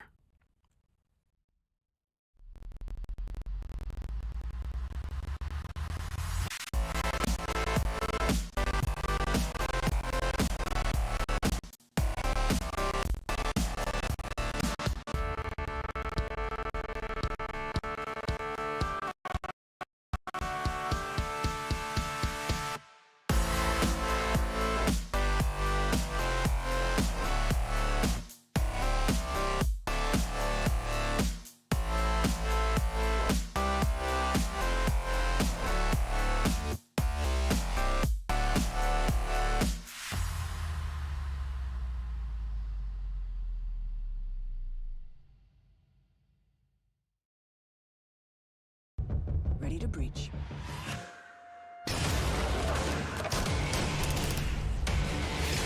Go, go, go! Follow my lead! Flashbang!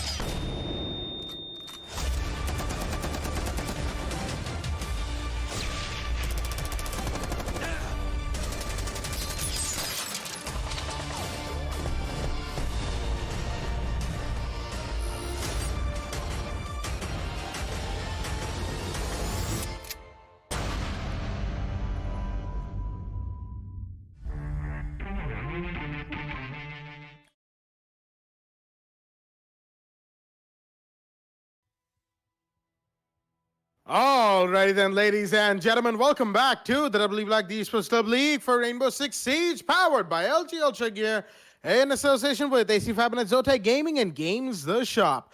I am your host, Blackjack. Joining me, my co-host, Adam Fox. And before we get to the games, a quick reminder to all of our viewers that to check out the giveaway that we have of a Rainbow Six Siege PC, limited edition that is. Only 500 of these exist in the world with an NZXT Rainbow Six Siege special cabinet, and you can find the link to that in the socials of the Esports Club on Facebook and Instagram and in the description down below. So check them out, and we'll be heading into the game that is Psych Ignite and Sangfroid Esports on the map of Cafe Dostoevsky, as Baba Gusta has some interesting insight on both of these teams that we have in play. Baba, over to you. Well, Jack, as I would like to say it, Sangfroid Esports, they used to be called as the former, they used to be called as a Phoenix team, where they were in Division 2 in Season 1, got promoted on Division 1, and then things went south real quick as they relegated from Division 1 to Division 2 on Season 2, and this Division 2 to Division 3 on Season 3.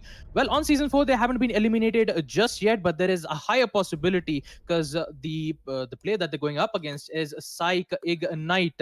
Well, we actually did see them performing really quite well, and with the recap that I've been seeing on which Psych Ignite going up against Same Clan in the Season 5 qualifiers, great amount of kills that we've been seeing, that Psych Ignite won 7-3 on map Cafe, where BC77 gets a total of 10 kills, and Doctor, not to get confused with the Mercenaries player Doctor, has got around 9 kills in total. So going up against Psych Ignite will be a tougher challenge for Sangfroid Esports, because if they lose, they have a higher possibility of them getting not just relegated, but just get eliminated out of the tournament. So for Sangfroid Esports, this will be a last final chance for them. So as I went in and checked on the community votes, we are seeing Psych Ignite a total of 53% voted from our dear viewers, and Sangfroid Esports on 47%. My prediction, I believe I would actually want to go for Psych Ignite. So that's all the analysis I have. Back to you, Jack. Thank you very much for that, Baba. And pretty close on the community polls right there, ladies and gentlemen. Both of these teams are bringing in the heat. Sangfroid Esports, yeah, they haven't had the best of times in the last couple of seasons, but hopefully they can pick up their game. While season division debuts, Psych Ignite will be looking to make their presence felt, and they will be giving it their all today against the side of SF. Before we get into the game, that is, let's have a quick look at both of the rosters here in the lobby. From the side of Psych Ignite attacking is Calculated, Beastie 77, Trexon Bomb, Doctor, and Sandy's. And from the side of Sangfroid Esports, of course, we all know these players. They need no introduction. But for the sake of the game, let's have one anyway. Hyper Tushy, Stoneheart, Nyx, Shot Effects, and Rusty. And Nyx and Shot Effects are a little low on HP because of a rogue impact grenade that happened to land on the body of the Jaeger. As you can see, he's under half HP. Round 1 is underway on third floor bar and cocktail lounge. Standard stuff right here from Sangfroid. As Foxy, the mic is yours. Thank you for that beautiful intro to the match. But excited to watch this one in particular because we've got one of these underdog teams. You know, Ignite has been waiting for that chance up. We've got Doctor who is playing on the side of Shining Heroes, and then Accelerate, and then it was a to and fro. He's finally found his home and he's finally made his way back to Division 3. All the way, if you're seeing him, in fact, after Season 1, this is his entry inside the leagues. Season 1 came in, Season 1 went out. Hasn't been inside the league structure since then, and now he's back on the 5th season. That's good to have Doctor back in the leagues. But another question is, Sangfroid Esports, like the way they managed to build their legacy here, a very quick fall down to Division 3, just not something we expect out of a team performing beautifully when it comes to the earlier seasons, but that's just not been the case for them. Maybe this time around they'll be able to do that. The hatch will be open for Sandy to send his Diana drone out first. That is obviously going to be the hologram of that is of course, yeah, the Gemini. And here Diana say that as well. Sandy's still holding strong. Now he knows exactly that there's an Jaeger playing on the side of paintings. Calculated trying to bring out flashbangs. He's been very slow about this. I don't really blame them either, but no, Hypertishi comes up with the aggression. He's gonna find the first frag, and that's a Nomad taken off the board. I'm not sure where that kill went down on. Was that on the hatch? No, that was on the rappel, in fact, on the side of Whiskey window. And that's why you need a little bit more of, oh, there you go, a nade kill comes in onto Nyx. That's really well done. That's in fact your Jaeger taken out. Very, very ironic. Jaeger does get killed. Oh, all right, what is that play from the side of Trexon? He's gonna get the Valkyrie from down below somehow. That information trade-off from his teammates was really, really well done. They made sure he get that kill as well. Trexon, amazing play from Ignite. I've got to give them that. They knew that they cannot challenge the Valkyrie in any other way except for getting aggressive. What do? We take out the land beneath her feet. In fact, make her struggle a little bit. Really well done. A good clear, in fact, and a good established presence over the side of the cigar launches and the piano room. Push-up comes in, but the Ash is going to catch it. Along with the nade, Doc getting the first strike. He does not notice the Maestro. He's finally seen him, but he's just going to fall back for the moment. Shot Fix trying to rotate back. He's got the suppressor on the Alda. Does not work anymore, or does it? It's a real question. Stoneheart trying to make sure he brings out these gas babes, and he's going to make sure that he stalls the plan for as long as possible. But he's also got to stay alive for the same. A 4 vs 2, not looking great for Sangfroid Esports right now. He's trying to see Maestro. He's making sure that he goes back and forth on his drone for the push-up. Is in. That's the Thermite getting the frag on the man on the freezer. That's really well done. Shot affects me, man. He's going to get the frag in. That's Calculator taken off the board. The alibi Prisma going on and off, but it won't matter. There's the finish up from the Buck. Trexon Bomb will be finishing the last kill. In fact, Ignite will be putting out the first round on board. Sync Ignite, definitely. Bring all the guns alive. Very slow, but very methodical as well. Sangfroid Esports just not having a great time, at least in the first round of the defense. Well, that looked a little uncharacteristic of Sangfroid Esports right there. While they may not have had the best time when it comes to being in the higher divisions in the past couple of seasons, you know, they've still managed to pull off some really good defensive rounds on Cafe, on Villa, on various other maps in the competitive map pool of Rainbow Six. However, that particular round that we got to see from them wasn't their best, and gotta say, looking a little unsure of themselves, although that play from Trexon Bomb, the Buck, along with Intel coming in from his teammates' drones to take out the Valkyrie instead of Piano, absolutely beautifully done right there. That's what you like to see when it comes to competitive Rainbow Six, is using everything in your disposal, not just utility. You have intel, you have reconstruction via soft breach, and that is why the Buck is such a beautiful operator and such an influential operator when it comes to this level of Rainbow Six, you know. And very well done from the side of Psychic Knight to take the first round. As a Sangfroid, they have decided to switch up sides. They've gone to second floor, leading on this second round, deciding that, all right, we weren't able to take a third floor bar as comfortably as we would have liked. We lost there. Let's change up sites, see how this works, and move from there.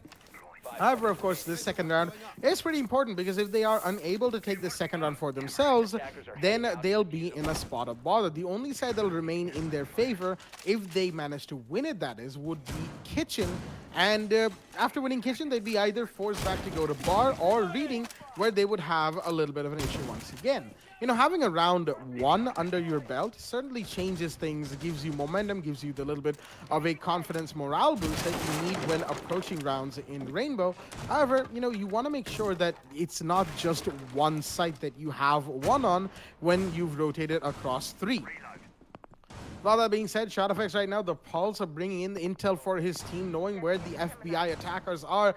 Doctor and Calculated just outside of the mining window. Doctor watching for the run out as Calculated is on his drone on the 3rd floor. Checks and Bombs drone was there. So is Beastie's. A huge emphasis on bringing in the drones from the side of Psychic Ignite, and that is what you want to do. However, Checks on nearly taking the fall from the Jaeger. He knows exactly where the operator is playing. Nix, he's given away his position while not being able to secure the kill. And the push will be coming in his general direction any second now. There is, of course, Rusty for cover. Just a little bit of cover, mind you, as Nix is going to be securing his exit plan towards the side of the balcony area. Proximity alarms are going off as Stoneheart on the white corridor will be trying to make plays happen. However, there goes 1, there goes 2 as Stoneheart and Nix fall, and the Goyo shield is going to be popped as well. The Goyo is going to fall back on the white stairs along with one of his friends. He's got an operator inside of 3rd floor bathroom to worry about, and that's why Rusty is going to be holding down the white stairs. Instead, he doesn't want to give away 3rd floor quite yet to the attackers, at least all of it. C4 is going to come out. Is he going to find one? Yes, it is! That's unfortunate. Trexon Bomb couldn't find the C4 in time as Doctor takes on Hypertouchy. In the meanwhile, the Pulse sees the flashman come out and will take the Ash down. ShotFX takes on Doctor. Rusty with another one on to Calculated. Suddenly, the man count has swung. However, unaware of the Nomad pushing up, he's going to go down as well. Beastie takes that kill. ShotFX, the last man standing against Sandy's and Beastie, the Iana and the Nomad. He's the Pulse, mind you. He can take a lot of intel for himself. Flashbangs are coming off in his general direction. There's another one. It is going to flash him. He's stuck in the corner of Fireplace Hall as the proximity alarm's going up, but no, he's still going to get one, but he will get traded off instantly from BC, who was holding down the white stairs angle. And unfortunate for the side of Sangfroid Esports, they swung it around very well. However, just not aware of where the Nomad was pushing from, which is what cost the Pulse his life. Round 2 goes to the side of Psychic Ignite, who had a beautiful beginning, a shaky mid-round, and an ending to secure them, a good ending to secure them. Round 2, 2-0 is the scoreline. Reading Room and Fireplace Hall is the side that we'll be going back to. That was really well done once again from the side of the attack, and a good attempt from the Pulse as well. Just like you happened to mention, the Nomad not knowing where she was pushing up from. Obviously, the Pulse did come in, but he had to go for the rotate, and nothing else he could do. Not pick that fight, at least face first. But that was the round for Sync Ignite once again. Really well done, putting 2 rounds on board when it happens to be the the defender favored map. And that's just been the trend, in fact, yesterday as well. Excuse me, not yesterday, the last match as well. Looks like my vocab is already going senile like me. But anyways, let's see how round 3 goes out. Sangfroid definitely need to put their rounds on board. They've gone back to the same side again. There's going to be the reading room and dining area. They've got to be very careful about this as well. Stoner is going to come up with, first and foremost, the proximity alarms. Any push-up will get noticed, and that is something that they need direly, because it's been a case of the attackers making sure they get their final frags or even the initial ones. And that's been done perfectly well from the side of Sync Ignite. Let's see if that's going to be the case or not going ahead in this match. Stoneheart making sure that all the soft reach is actually on his shoulders, very honestly speaking here. There's nobody else with enough soft reach potential. There is Hypertouchy now has joined us, and now that I look about it. There we go, he's just going to make sure he places his mute jammers. They're going to be very essential to stop the breach now that the Thatcher is being banned. Rusty is still above with the Goyo. It's a similar setup, very similar to what we saw last round. But looks like it's the call on Sangfroid Esports, the fact that, alright boys, we couldn't just not make it happen. But no, there's a rush already happening. Everybody from Sync Ignite is inside with the soft breach in. One life goes to no. In fact, there's going to be a frag, but the refrag comes right back in. Sandy's already down and it's a frenzy of this that they got to collect. Rexon will be connecting the second one, but he does see somebody coming up. Doctor is going to make sure he gets the one onto that. It's all on the shot effects and Rusty. Shot effects moving his on the side of pillars. He's going to get the first frag in. That's a really good one. Rusty goes for the drop as well. He's not got the C4. No, he is. He's going to get the frag indeed, and that's a huge turnaround. It's a 1 versus 2 for Trexon because his teammate lies right in front of him. He's going to be finished though. Another push-up is in. He's going to get the first frag in. Does he get the second? No, he whiffs his shots towards the end. Just not enough bullets in that mag, but that'll be the frag for shot effects. And that is the 1 HP clutch coming in from the Jaeger, staying alive in fact for Sangfroid Esports, not letting the side of Sinking Knight walk away with this round. And that is the type of plays we love to see. What a clutch, what a collective clutch from both these teams, but it was at the end Sangfroid to be the victor. Really amazing, well done. Round 4 will be underway. Curiously enough, right there, I'm actually, a little surprised that they didn't go for the revive. It was a 4 versus X amount of defenders at any given point in the round. However, they did have an operator down. Now, I'm pretty sure the side of Psychic Knight was, they were pretty high on adrenaline. They didn't want to go for the revive just in case going for that was what costed them the round. But unfortunately, not going for it and having that one-man disadvantage all the time on your shoulders seems to have been their undoing. Now, I don't want to, cast any doubts. They definitely got that Russian and did it well. But holding the post-plant retake is also very important. They weren't able to do that, and of course, having that operator down wasn't exactly the best situation to be in. And unfortunately, Trexon Bomb, while taking down the Goyo, tried to find the castle, just wasn't able to find that final kill. He spent too many bullets on the pre-fire and not enough on getting the kill on the castle, whiffing his shots and not finding the final bullet. That one bullet that was needed. The castle was so low on HP, just could not be killed, and that is why we saw the 1 HP clutch come out from the side of Sangfroid Esports. That is what's given them second floor reading on round 3, and first floor kitchen will now be their site of choice. Will it be their playground though, is what we are here to see. No Wamai from the side of either team, seeing as the Wamai of course is banned, and that's a very smart use of the Electroclaw from Stoneheart. Although the second one, I don't think it's going to get the full wall on the second. No, it's not going to get the full bakery wall. It's just on the vents, of course. I think that's too high for the kite to collect back as well. So Stoneheart, he won't be collecting that anytime soon. Shot effects, meanwhile, sees the Rester's hatch get broken above him. He's going to rotate back to mining room in the meanwhile, as the Jaeger on the roam is pretty much the only one off-site for the side of Sangfroid. Everybody else, of course, playing inside of site. There's an Echo drone to support, however. That Echo drone is going to be taken out, and the drone's going to spot exactly where Shot's playing, and he's going to go down as well. That's the Ash from inside a mining room. A quick take on second floor is going to leave Rusty, the last man standing, as the kill should be collected any second now. He's coming in. Doctor, he's going to get the kill and clean up onto Shot Effects, taking him off the board. The Jaeger's off, but the castle's here for one, and that's Trexon Bomb down. That's a huge kill right there. The Buck, so much reconstruction and soft breach potential and verticality that was going to be in play from the side of Psych is no longer on the board, which means they have to be very, very careful indeed with how they make these plays happen.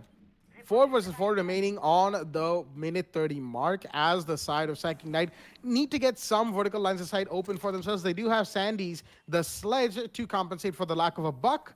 However, having the Buck alive would have been a little better as the C4 comes up, but it's not going to find anybody. Even though that was a pretty smartly placed C4 right there from Stoneheart, it wasn't close enough to any attacker to actually get the kill.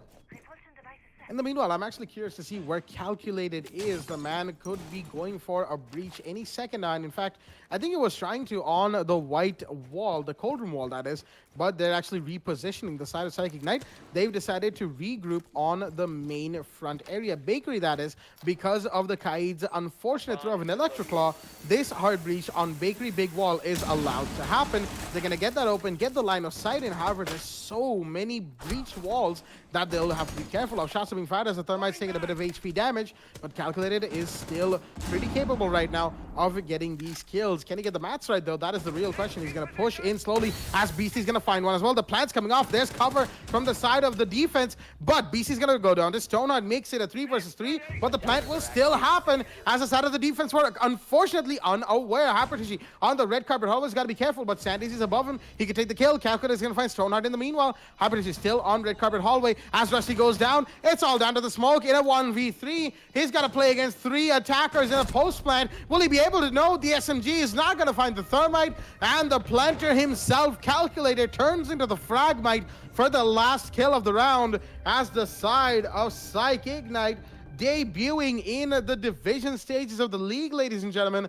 are taking Sangfroid Esports by storm right now. 3-1 is the scoreline on Cafe in round 5, and the side of Sangfroid, unfortunately, they did not have a good time on bar. They didn't have the best of times on reading. They did still manage to win around there. And just this last round, they didn't have a good time on kitchen either. They're going to be forced to go back to that. Will they be able to make amends for round 4 in round 5? We'll find out in the next few minutes as 3-1. That's a pretty interesting scorecard.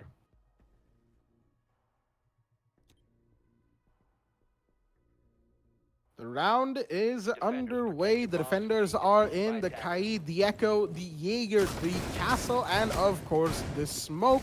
But they've got to be careful with how they make these plays happen. This time around, Stoneheart, he's got to make sure that all the Kaid Electroclaws go off where they need to, because again, that was actually a pretty good pickup from the side of Psych Ignite. They realized that pushing Cold Room might not be the best idea. And what did they do? Their intel gathering and making sure that Bakery was clear led them to realize the fact that, wait a minute, only 1/2 of the Bakery double panel is actually Electroclawed. So they were actually better off pushing the front, and they did that despite the amount of coverage that the side of Sangfroid had with their lines of sight, with their wall breaches, the TCSG and the shotguns and all of that. It wasn't enough to get all the area in kitchen under their control. There was nobody on red carpet hallway because there were only 3 defenders alive, and the smoke canister did not go off where it needed to. That one little missed throw of the Kaid Electroclaw was what led to the rest of the round past that 50-second mark.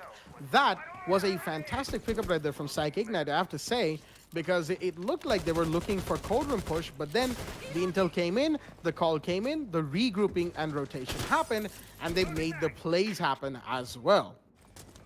Round 5 now is going to be a round that is quite important for both teams. Psych Ignite, they want to take the lead going into role swap. That is, of course, going to be in a couple of rounds after this one, that is. Rounds 5 and 6 are the remaining rounds of the first half of this game. As Sangfroid, in the meanwhile, they would like to equalize against this attacking team. They would like to make sure that going into attack themselves, they are not left at a massive disadvantage, which would be counterintuitive to their plans for this game. Shot effects. He's holding on the white stairs. He hears the Ash coming down, and that's why he's going to rotate back to side, but he's still going to find that is going to be taken off the board. His head cleaved off by the Ash, swinging wide on white stairs, chasing down the Jaeger, and taking a huge kill for the side of a Psych Ignite's attack, getting things started nice and quickly as we're hitting the minute 30 mark on the round timer. This time, however, of course, the Electroclaws are in their proper position from Stoneheart. He's made sure that he doesn't make that mistake again, as Echo Drones are in play as well. Verticality is going to be played from the side of this attack, as the Electroclaw, at least one of them, will be taken out very shortly from Doctor. Yes, no, there is a grenade coming in on the big bakery wall. That's going to take out one Electroclaw, unless there's an ADS there. I think there was. I'm not seeing a Heartbreach come out just yet. Verticality is still being played, but there's less than 50 seconds remaining. Actually, less than a minute remaining. And finally, the Electroclaw goes down. Calculator is going to be getting the Heartbreach done. Doctor watching Prep Room as of finally, this Heartbreach is going to give them a lot of leeway to work inside a side. Beast is going to be holding down Prep Room. The Ash is here to try and take a couple of kills with her FBI counterpart. That is, of course, the Thermite. Drones are in. Flashbangs are in. Utility burn is real, ladies and gentlemen. However, there are smoke grenades that are going off as well. They need to make sure code check is clear. BC's found Nix in the meanwhile, as the code check is going to be blown wide open. Checkson Bomb's going to face the music. However, there is the Asher down 1. The plant is off, as Calculated has done it again. The side of Psych Ignite have done it again. And there's Doctor with a kill and Calculated with another, as the planter turns into Fragmite again. Stoneheart goes down. And ladies and gentlemen, an absolute repeat of the last round with some minor differences here and there, as Psych Ignite with a beautiful take onto the side of Big Bakery. Hard breach, goes into sight, gets the plan done, gets the cover in. That's what you love to see. 4-1 is the scoreline going into round 6. All right, quite the repeat telecast indeed for the side of the winners of the round, that is Psych Ignite. Obviously, really well done. They made sure that they are trying to press on the a bit of their weaknesses on the side of Sangfroid that we got to see once again. That was in fact 2 rounds in succession that the exact same thing, if not obviously with the changes. Something we don't get to see a whole lot, but that's another round on the board for the side of Ignite. Definitely racking up rounds here. Somehow Cafe once again has turned out to surprise us. There's always these surprises that come out when it comes to, especially in the league stages. It's definitely a whole lot more difficult, but that's just not the case for the side of Ignite. They've had just sitting on an amazing 4-2-1 round 6. That is the last round before the whole swap, and that means we're expecting more from them. Let's see if they'll be able to stand up to those expectations or not. Going ahead in this match, we've got the dining and the reading defensive sides come out as well.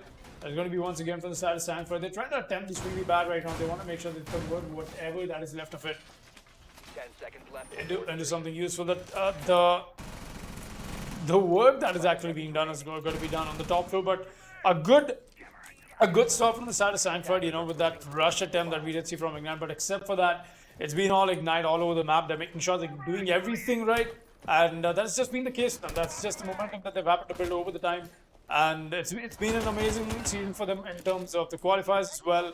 And looks like the start of the first match of the season, in their first match in the division leagues. Mind you, Ignite has not been before in the divisions, not before season 5. That means a good debut for the season, but the match is far from over. Let's see if we'll be seeing a possible comeback from Sangfroid. They look at a huge deficit right now. Short of it, I think he did hit a Gemini coming up of the Iana, but meanwhile, Happy is already going to start things out. That's the first frag. And Doctor takes the fall, and that's a huge fragger, in fact, for the side of Ignite taken off the board. That means I've got to worry about this. But the Gemini getting maximum information for themselves, and Short Effects will be watching this angle. Knee push up from the new hatch will be spot out by the Eagle because there's Rusty playing on the side of Cocktail. Push up is in, Short Effects watching these angles. There's multiple of them he's got to be afraid of with the proximity alarm. So what are giving away the position? That's really well done from the side of Sangfroid. Definitely scaring away Sync Ignite, and they're still got to stay alive here. As the play, in fact, the clock is doing all the work for them. They've just got to make sure they play with it, as that's going to be the case. Short Effects has to go with the white peak, but no, he's getting blown out. He wants to make sure that he gets away from this position as soon as he can, and yes, he'll be doing exactly that. Short Effects still tries to look at that little angle. We'll be seeing Rusty prep out a C4. He hears somebody already rappelled in, but no, he knows that the rappel will come in any moment now, but just not yet. C4 being prepped by Rusty, he's just scaring the attacker away and get the C4 to come out. But the throw animation is all is going to distract him, and that's a perfect time for him to get a kill. Traction Bomb, in fact, will get himself a double. I'm busy trying to get aggressive. That first kill that he got for himself no longer serves because we've managed to swing back the favor right in the favor of the attacker Sinking Knight. Sitting in the driver's seat right now in terms of man count, but they've got to be very careful about this. The first track comes in, and that's Traction once again. The buck is in, but he gets refragged right back in from the Valkyrie. That's a good frag. Beastie meanwhile is going to get another. It's a 1 versus 3. Does he find the first one? No, he's being spotted out. The pings are coming in, but at what cost? He's got to go for the white peak. He wants to revive this. Sync Ignite with another round on board. And an almost flawless first half for themselves. That to an attack on a map like Cafe. Definitely a very huge blowback. In fact, for the side of Sangfroid Esports, it's not having this. We will be going to rehost right now to take a quick look at the scoreboard, and that is for Blackjack to make sure we get the stats in. And yes, we will be going to rehost indeed. I'll, in fact, throw in a restart of my own game, but we'll be right back in just a minute, guys. Don't go anywhere.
All right then, ladies and gentlemen, we are almost back with the game between Psych Ignite and Sangfroid Esports on the map of Cafe Dostoevsky. We are just done with the first half of the game, and there was a rehost called from the side of Psych. And of course, that was a little bit of a ping issue. Maybe the server was having an issue. We're not entirely certain. But we are, of course, almost back with the game. The first half, of course, has happened. It's 5-1 in favor of Psych, which is a very unexpected from Sangfroid Esports. They do not look sure of themselves, as we have our analyst Baba Gusa here to give us some insights on the rounds that we have seen so far in the first half. Baba, over to you.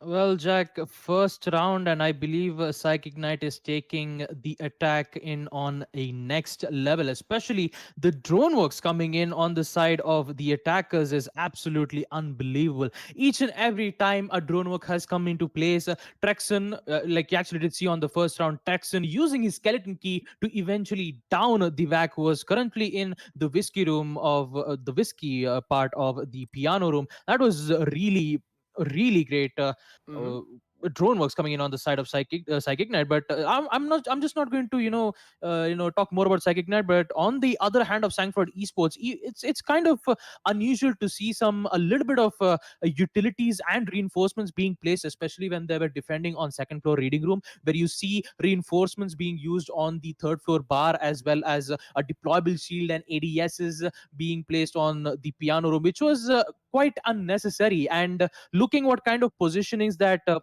Sangfroid Esport took in, you actually did saw that heavy rush from, I believe, from the third round itself, where Psych Ignite event rushes in from the reading room, getting the plant in. But in the end, I would say the post plan situation coming in on the side of the defenders were really great.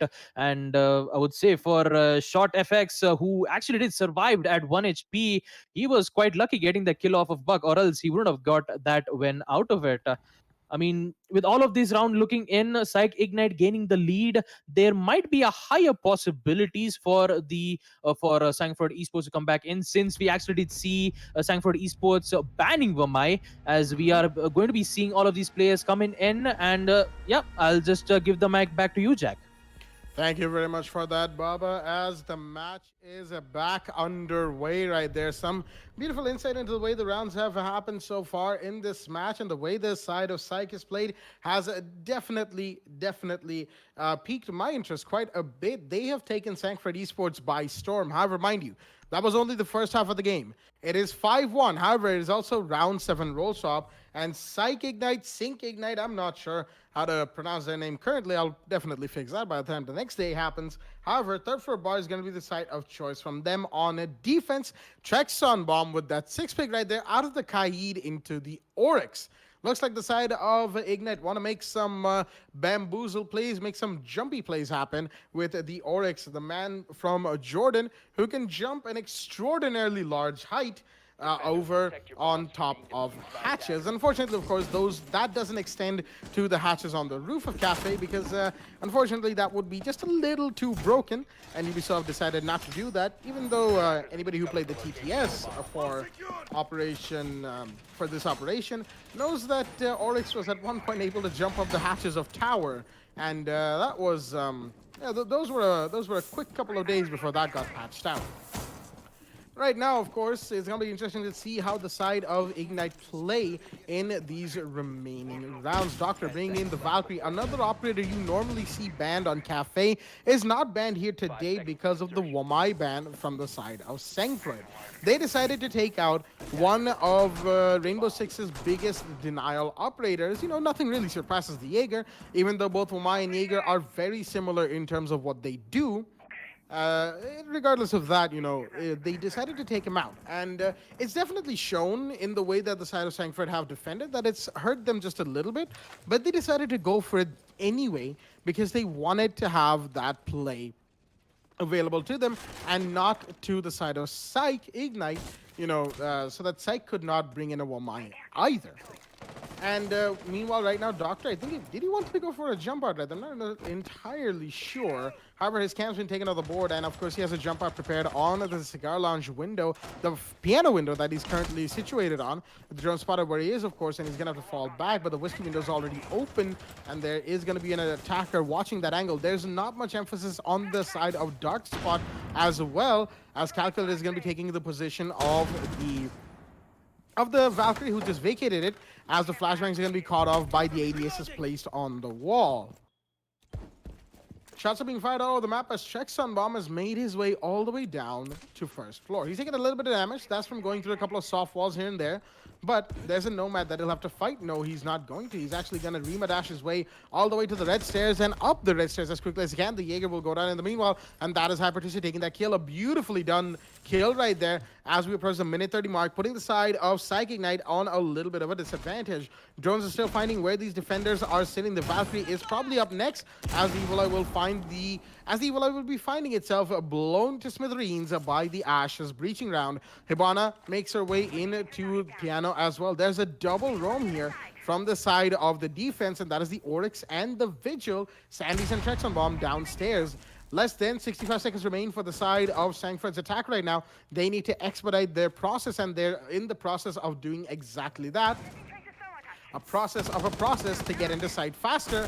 As shots being fired all over the map. Jackson Bomb's already back on third floor. He's going to find one onto Hypertissue as the Valkyrie is trying to swing wide. However, he'll be found from the white stairs. That's not being watched. And that shot effects on the white stairs window repel. Beautifully done right there from the side of Sangfroid as they take another kill. However, they've got to be careful because there are still 3 very angry defenders remaining on the side of Ignite's roster. The Vigil holding a good angle from pillars, mind you, towards the side of the New Heaven balcony, as he will be one of the key components in this hold-off. Less than 20 seconds remain for the side of Sangfroid to make this play happen. The slice will be spotted. No, not quite. There's a push coming in from Shot Effects, who was on Repel on the side of the window of Cocktail Balcony. Another kill comes out as it's all down. Nope, down to nobody for that matter. Rusty's going to take that kill onto Sandy's.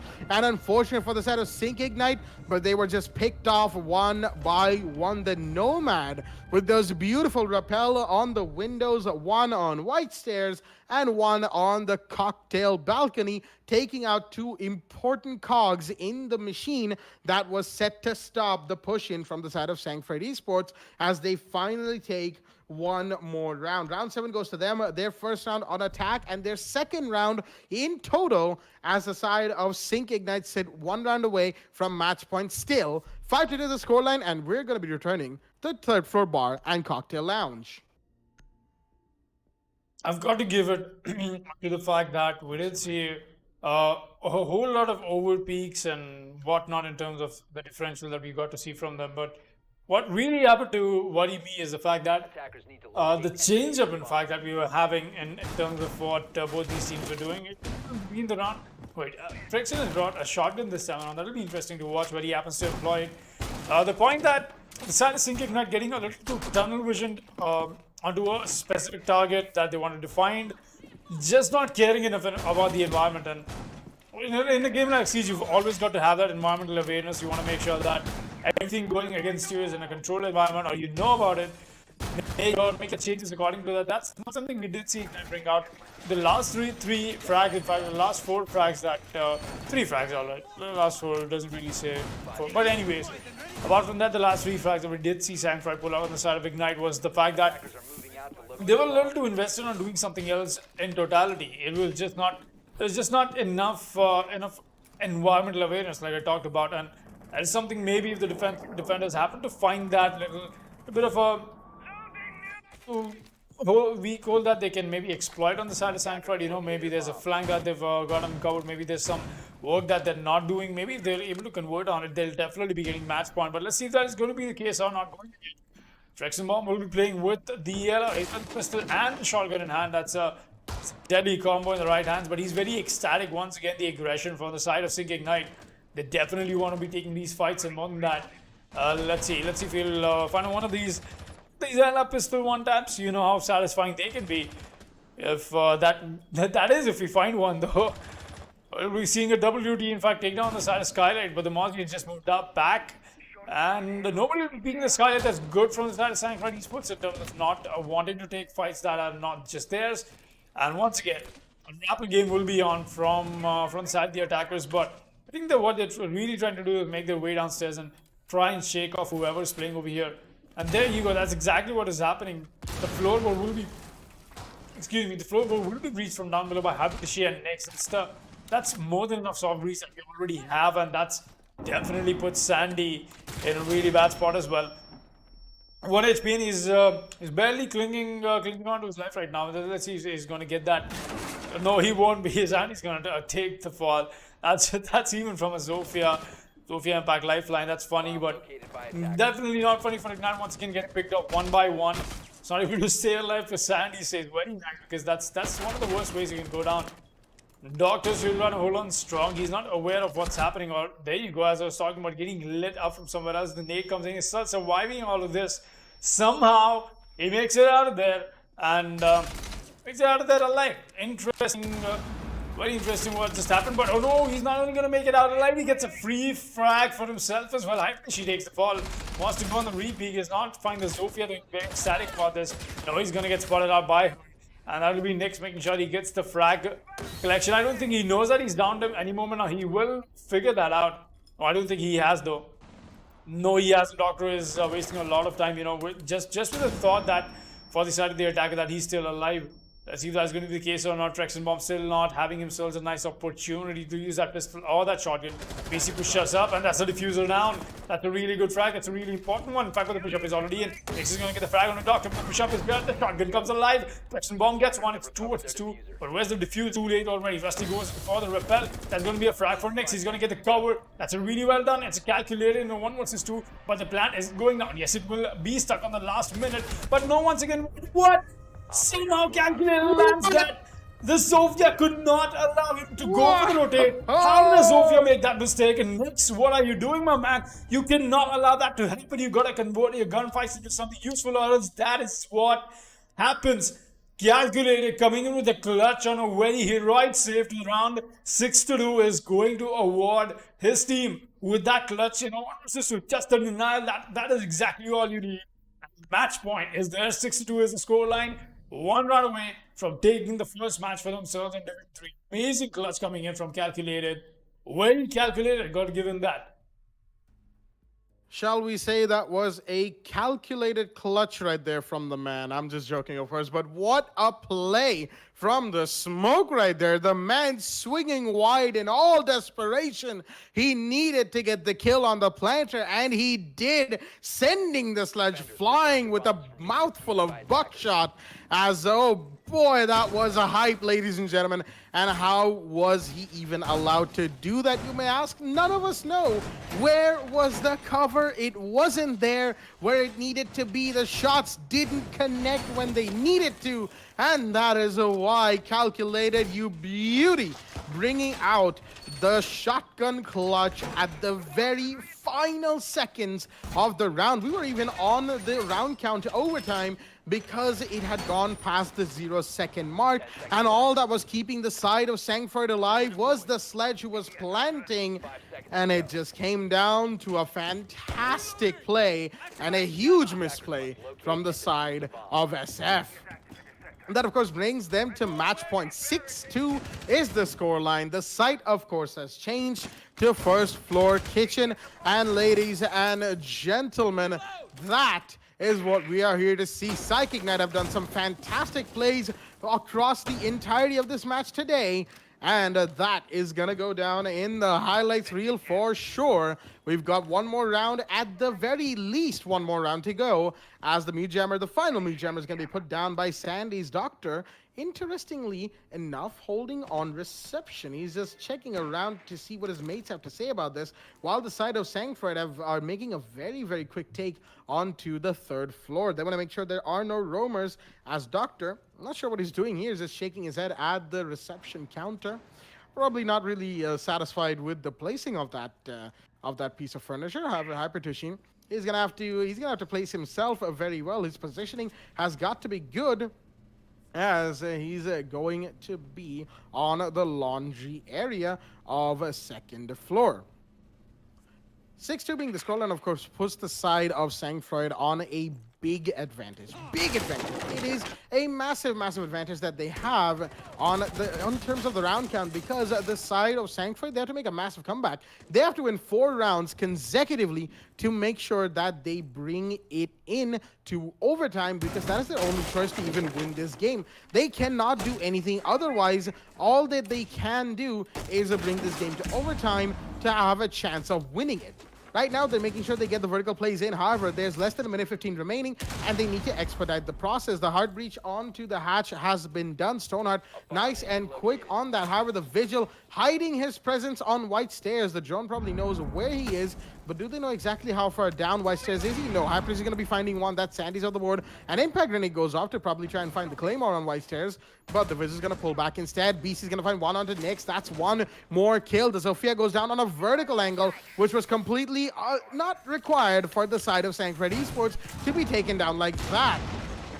So much vertical presence that they have for themselves, and none of it seems to be working out. They have less than 36 seconds to make this play happen, to get the plant in, to get these defenders out of the way. But will they be able to? I don't think they will, not at this rate, but the drop is in. The Hibana's going to get 1. Is she going to get 2, though? Stoneheart, low on HP. Habitus is here to cover. Checkstone Bomb is down, as is a Beastie. All is on to Doctor, the last man standing, who's at the very least got to find the planter. Will he be able to? Not quite. He's got to go for the drop, and he probably will. He's walking around quite carefree on the second floor, giving away his position with the runs and everything, but his drop isn't clear. There's somebody watching this cold room drop right here. There's somebody watching red stairs, and probably somebody watching white stairs, with all of the angles being taken care of from the side of Sangfroid Esports. He's got less than 26 remaining, and that air jab is not going to help. He's got to make this clutch happen, but will he? Claymore's taken off, but how much will that do? Not much. There's the Nomad, and there's the kill. The push to side coming in very late in the round from Sangfroid Esports,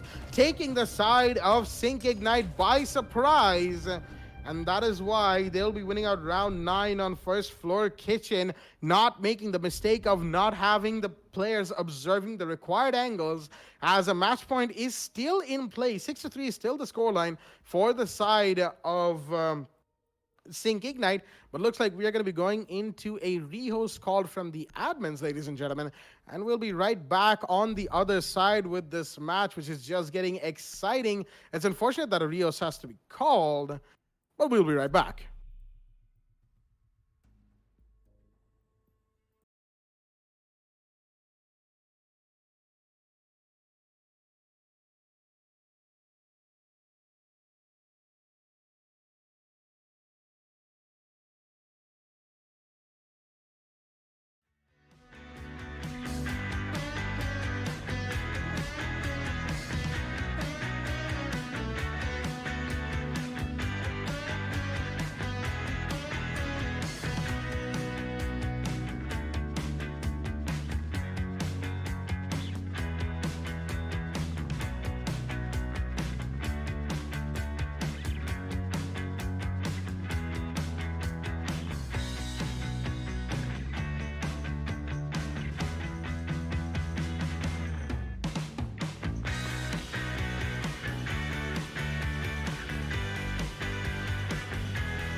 Alright then, ladies and gentlemen, welcome back to the game between Sync Ignite and Sangfroid Esports. We're back from the admin Rios that had to be called because of a little bit of a ping issue that we were facing on the other side. Hopefully it's all solved right now from the side of Sangfroid, although looking at that scorecard, you know, it's up to the admins to decide what they want to do from there, but yeah, you know, sometimes the internet connections may not be as great as we want them to be.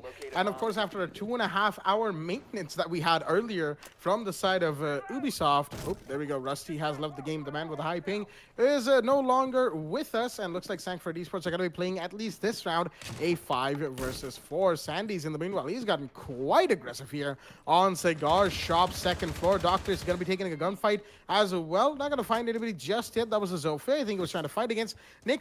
Taking a bit of damage, not too much. He's alive, he's healthy, and he doesn't have to worry about the gunfights he'll be taking in the meanwhile.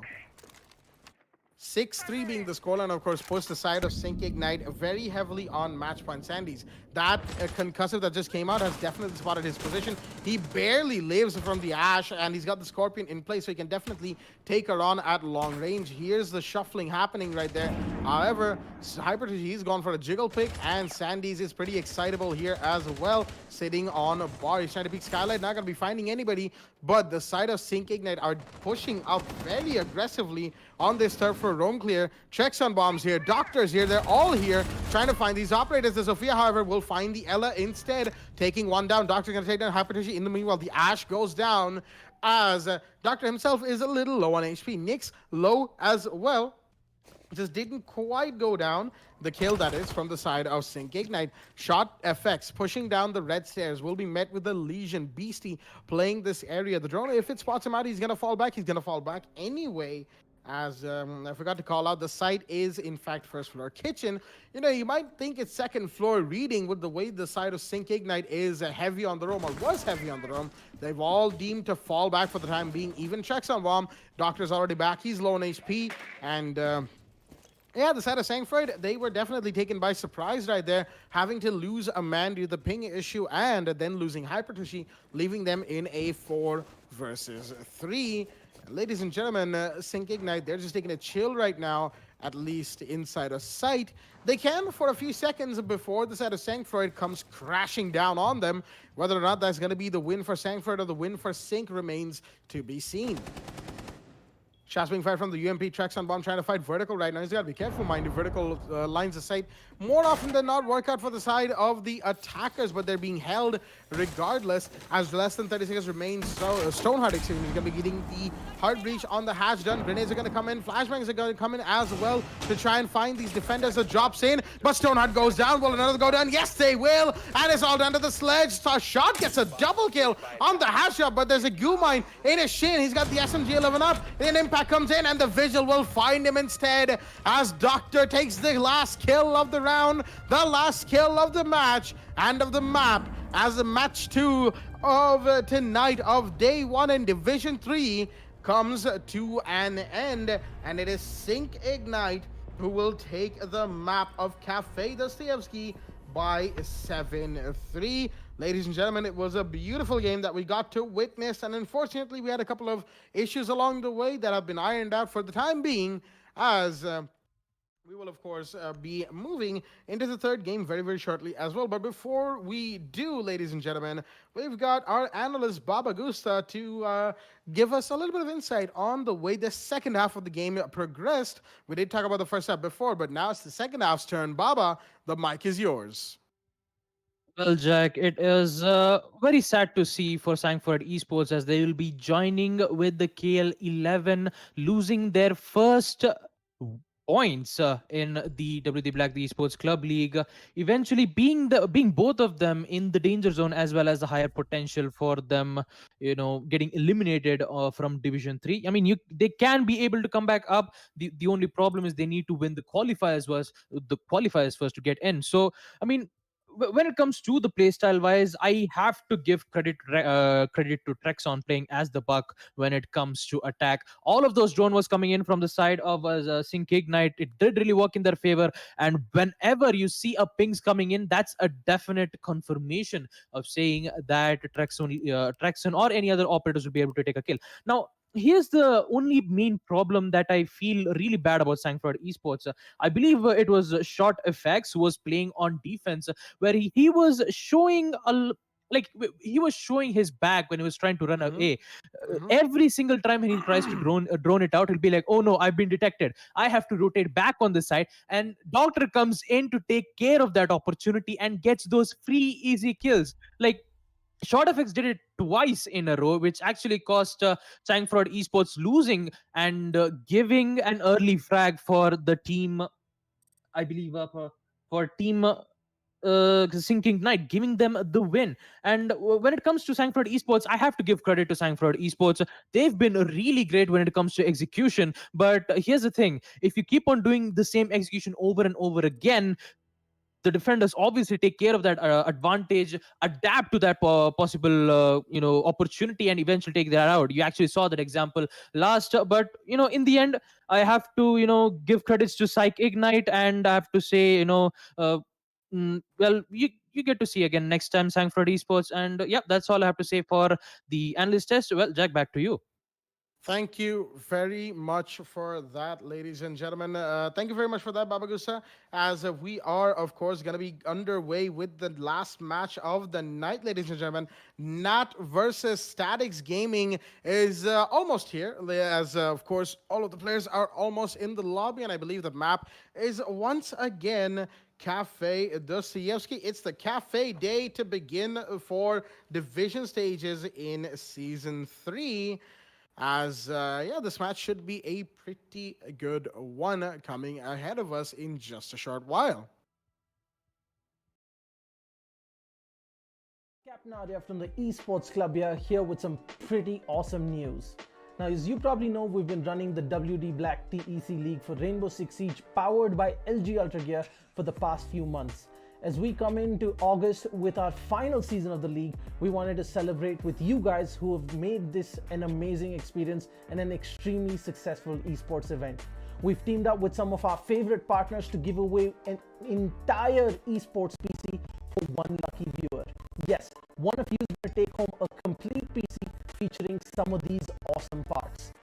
First up, we've got the LG Ultragear 27GL 650F monitor, 27-inch, 144Hz, 1ms with an IPS panel to make sure you're at the top of your esports game without sacrificing picture quality. Then we've got an amazing lineup of accessories coming in from HyperX to make sure that you're always on top of your game. Cloud Stinger Core gaming headset. For the keyboard, you've got the awesome HyperX Alloy FPS RGB mechanical keyboard. Then your mouse is the HyperX Pulsefire Surge. It's got a brilliant RGB all around the mouse.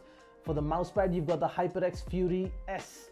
That is the speed edition of the extended mousepad. And then of course for your memory, you've got the HyperX Fury RGB RAM. You've got 16 gigs at 3400 megahertz. Next up, we've got the WD Blue SN550 NVMe SSD to make sure you're spending as little time loading and booting up and spend more time gaming. And then of course, at the heart of this PC is the Ryzen 5 3600X CPU.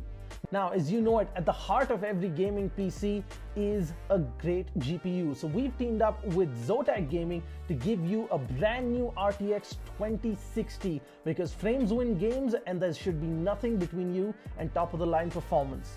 Next up, we've teamed up with NZXT, who make some of the best and most premium PC components on the market. Powering your PC is going to be the C850 fully modular power supply, and your cooling solutions are going to be taken care of the Kraken X63 all-in-one liquid cooler. Now, we wanted to make this PC something truly special, and while the NZXT H510 Elite is a great cabinet for anyone, it wasn't enough. We teamed up with NZXT to give the winner of this giveaway a brand new NZXT H510 Siege Edition cabinet. This is a limited edition licensed Rainbow Six Siege themed cabinet from NZXT. There are only 500 of these in the world and just a handful coming to India. The side panels of this cabinet are themed in the wall and door reinforcement designs from Rainbow Six Siege, and there is an illuminated 6 icon on the front panel along with a 6 icon charm and a puck in the signature breach charge design, which is only available with the H510 Siege. And one lucky winner on this giveaway is going to get a full esports PC sitting inside this beautiful cabinet. Now that you know everything that there is in the giveaway, the question is how you can take part. Well, it's fairly simple. First, head on to the link in the description of this video. Once you're at the giveaway landing page, fill out your details and follow the instructions. First, head on over to Facebook, make sure you're following us. 2, make sure you're following the Esports Club on Instagram. And 3, make sure you subscribe to us on YouTube. Simple so far. Now the interesting part. In a 1-minute video on Instagram, tell us why you deserve this epic new PC from the Esports Club and all our partners. Make sure you follow the instructions carefully, use the right hashtags, tag the right accounts, and you can be one step closer to winning this epic setup. Now that's it guys, just a little bit of work and you can be one step closer to getting yourself your dream PC. I'm Captain Arya and this is the Esports Club, and we hope to see you in our next tournament.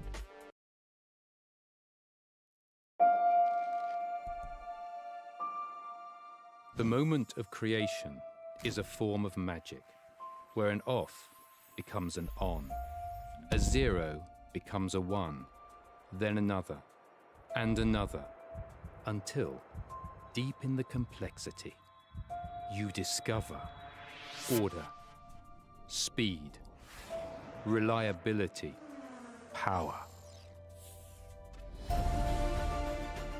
Experience the WD Black NVMe SSD.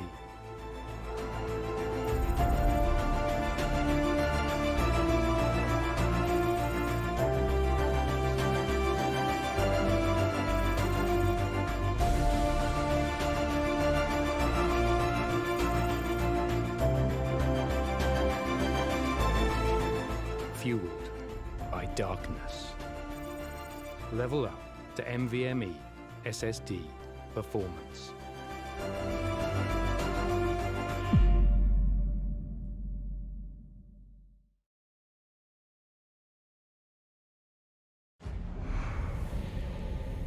Numerous forces aimed at the Earth.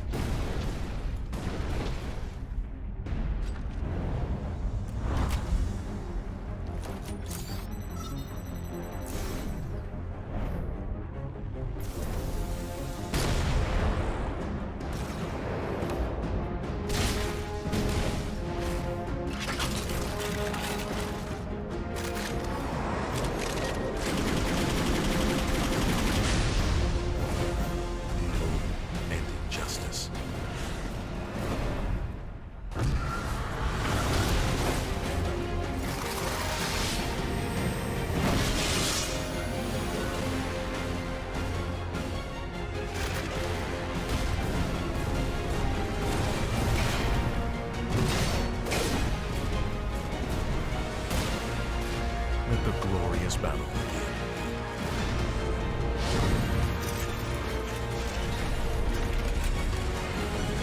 Geared up for victory. LG Ultragear Gaming Monitor.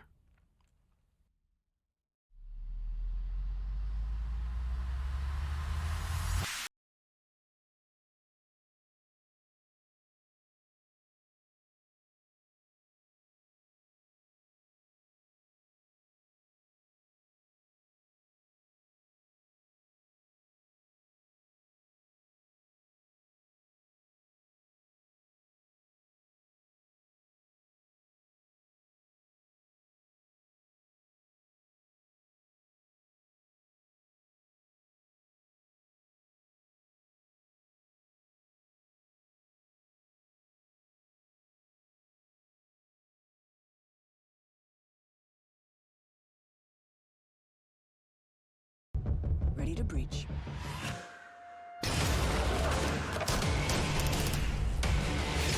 Go, go, go!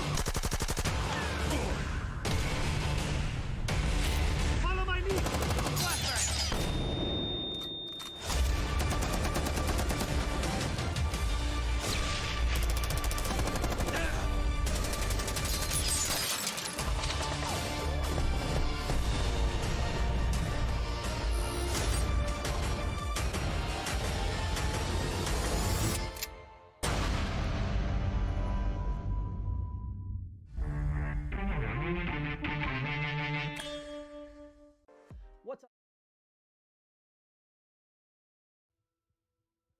Alrighty then, ladies and gentlemen, welcome back to the W Black the Esports Club League for Rainbow Six Siege, powered by LG Ultragear in association with AC Fibernet, Zotac Gaming, and Games the Shop.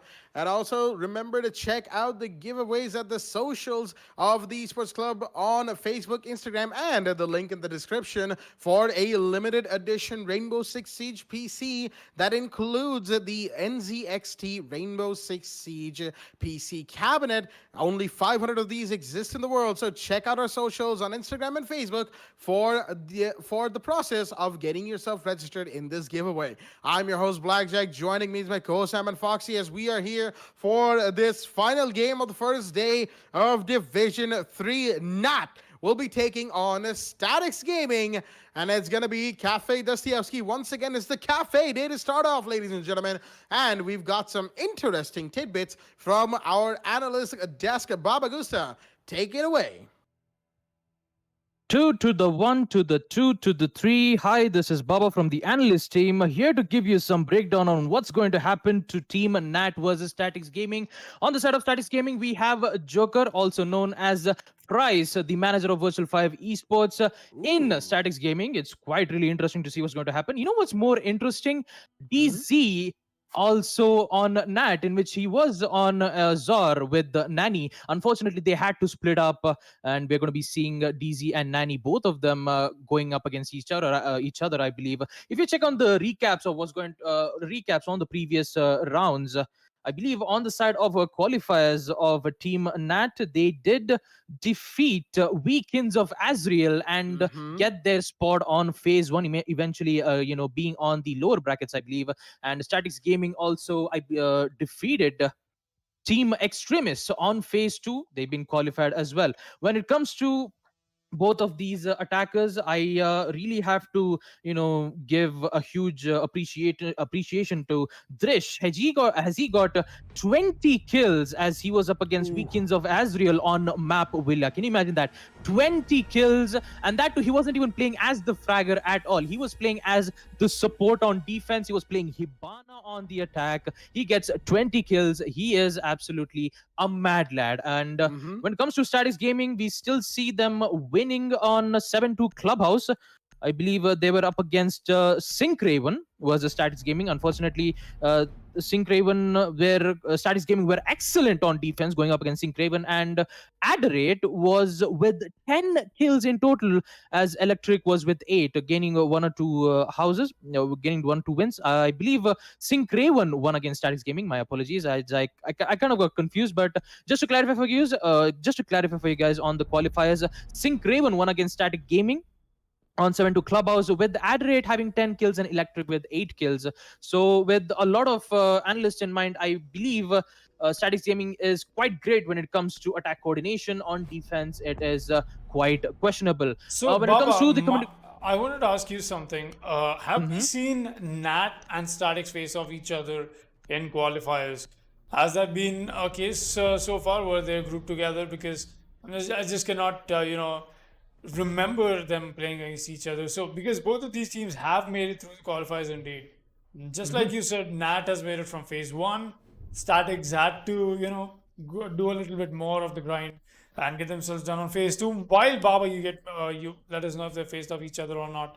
We'll be doing the roster introduction here for both these teams. We've got Dizzy, Desi, Haveli, Dexter, and Drish on the side of Nat. Drish really came out with some amazing plays that essentially got them the spot here as well. But on the other side of Staticz Gaming, we've got Electric, Joker, that is Price. We've got Flankstar, Phantom, and Fireflower as well from their side. Staticz Gaming looking amazingly strong. They did not exactly have a great time in phase 1. Had to go back in the lower brackets onto phase 2.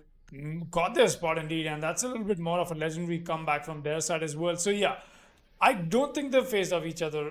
Now that I really gave it a thought. Baba, is that right? You're think- absolutely right, Foxy. You're absolutely Yeah. right. Because when I see on phase 1, I see a Staticz Gaming going up against Sync Ignite, in which Sync Ignite won on phase 1. So they had to win on phase 2, where Staticz Gaming went up against Extremists. Whereas if you see on the side of Team Nat, they had to go against Sovereignty. And unfortunately, Nat won. And the final match was against Weekends of Azrael, in which they flawlessly won 7-3. I believe 3 was on defense, and 7 was on completely attack on defense on both, in which Nat secured their phase 1 on Division 3 qualifiers. All right, so they haven't faced each other, right? Nope, they haven't. They haven't. So that means there's so much more excitement in this match because both of them were in the qualifiers. You know, almost coming face to face to each other, but just not close enough. And definitely, this is going to be one of those matches where we'll get to see if the caliber of both these teams is on par, or is it close, or is it going to be marginally different? We'll find that out in this match. I'm definitely excited for casting this one. Let's see how that works out. Will it be once again Thresh bringing out his plays, playing Hibana? You know, he's getting the breaches done, he's getting the drone works in, he's getting the frags in, he's getting the plants in. There's nothing this man hasn't done, at least when it comes to the last few matches for himself in the WD Black, the Esports Club League. But definitely I'll be looking forward to seeing more of that. Haveli not exactly utilizing his Maverick shot to the best, but they don't really have breach charges either brought on board, so that makes sense. That also explains why there'll be claymores being run on every single operator that has one. It's because they haven't got the Nomad into play. That's because the Nomad will be banned, so that's a good turnaround from the side of Nat, but will that be useful? Oh, that will be Zofia with the first frag very early into the round. Phantom is going to take the fall. A good gunplay once again, already starting off from the side of Nat. They've proven to prove this very useful for them, but I'm expecting a C4 from downstairs. I don't see a huge emphasis in terms of holding down Cigar. We've got Fireflower, not an operator with a C4. Flankstar takes a few too many shots. There'll be no dog to heal himself back up, and that's the HP that he's got to work with for the rest of the round. Unless he does inflict a whole lot of damage, but will he be able to do so? He'll be shut down the moment he meets anybody's crosshairs. There you go, already damage being done. Even the breach shots from the Hibana could take him out. He's got to be very careful in the position that he's playing. There you go, he's a little too away from the breach. That means he's not going to take any fall or damage from that either. Goes for the white peak. Not advised. He might as well get caught up any moment now. One bullet and that'll do the job, but he's very scared. There you go. He's going to get taken out finally. The push-up from IQ is in. Dizzy's going to get that frag. Dizzy with some amazing frags, and definitely something that we're looking forward from him. The first frag comes in. That's a Jaeger. Not down, but almost. Oh, that the push-up is in. Dizzy's going to catch one. Dizzy's going to catch two. That's the triple kill, but he gets shut down by the Echo. The turnaround is in from the Maverick, but Echo knows that. Joker with the double kill. Price is coming up, and definitely the side of the attackers are paying the price for it. Joker is going to go around, but it won't be enough. The flash will come in, and that'll be Dexter with the coordinated push from the Hibana, making sure that the kill is confirmed. Nat get the first round on board. And once again, it's been the attacker-favored first round for the side of Cafe. Not something that is weirdly somehow familiar based off how the last two matches went down on Cafe as well. Blackjack, what do you think going into round 2? How's Nat looking? How is the side of Staticz Gaming looking? Well, I can tell you this, Ms. Foxy, the side of Nat looked very strong just now with the very quick take on a cigar shop, making sure the Wamai was flushed out of the dark spot in Piano, and then pushing in to take out whatever remaining defenders were there, especially Dizzy. The man coming in from Zor to Nat is bringing in the heat with the IQ LMG. At least he did with the triple kill. And then, of course, there was Joker, the Echo, or as we know him, Price from V5, with a couple of good kills himself, holding down Fort inside of the corner door of Cocktail Lounge entryway from White. Unfortunately, he wasn't able to hold it down for long enough. The flashbang did its job, and he paid the price for it, which was, of course, his life and the round itself. Nat 1-0 up in the early game. And just like you said, the first round is attacker-sided once again on Cafe. All three matches, curiously enough, have actually had the first round, at the very least the first round, go towards the side of the attack. And on both games that we had before this, Live to Kill, that's L2K, they took the side of their attack 4-2, while the side of Sync Ignite, they took the side of their attack against Sangfroid Esports 5-1. So, you know, You could probably see a trend there if you really squint at it, but there's no trend there. That's probably just a coincidence. I doubt we're going to see a 6-0 turnover from Nat against Staticz because they haven't played against each other before. They need to learn how each of them plays against each other, how their attacks and defenses modify over time, and there's a learning element to this game that just comes from the fact that they haven't played against each other before. As of course, right now, action phase is going to be in play. We're going to be seeing the standard stuff from the side of Staticz, although, you know, setting up their final reinforcements, they're just a tad late to that. You can see Firefly, who was finishing off reinforcements at a bar back, so I think he's still doing it. And that's inside a bathroom. But he's going to get that done nice and quickly as an EMP comes off from the Thatcher. One of the only times we get to see Thatcher unbanned, ladies and gentlemen. And don't mind the cafe on the first day. As far as I'm aware, the map ban, the auto map ban is still in play. So, you know, for day 2, we should have a good variance of maps. That's, of course, up to the teams of what they want to play against each other in these in this series of best of ones. Round 2, for the time being, it's a bit of a slower start from Nat. They haven't managed to get their early kills in as many flashbangs being thrown towards Flank Star. He's flashed out of his mind right now, but is somehow alive because of the shield ahead of him. And that flash even affected us at the spectator seat as another one comes out. And Flankstar finally has had enough. He's just going to pull back on the white corridor, shake at the head, and he's got the MP5K in hand. He's going to probably swing wide. He will. Has he been spotted? Yes, he has. The shots come out. Have they found him? Not quite. And he will go down finally from the Ash. That's a Desi right there as Haveli goes down to Electric. In the meanwhile, that's the Jaeger down below who's rotated on towards White. Taking a bit of damage himself, closer to half HP than he would like to be. However, there's Firefly watching that White corridor door from inside of bathroom. He's got to be careful, mind you. He could be taken out. It's an Ash that is going up against, while the side of Electric, that's the Jaeger. He's really giving it his all right now, sitting inside of Cold Room. He's gone back. He's been spotted by the drones as angles of sight are being taken over slowly but surely by Nat as they need to make this push happen, opening up even more angles for themselves to play on. The smoke is going to be pressured any second now. Desi is going to throw out a drone. Is that the right thing to do? The smoke's not going to go for the aggressive push. He's going to be spotted instead, but Electric takes down Drish and gets a big one, mind you.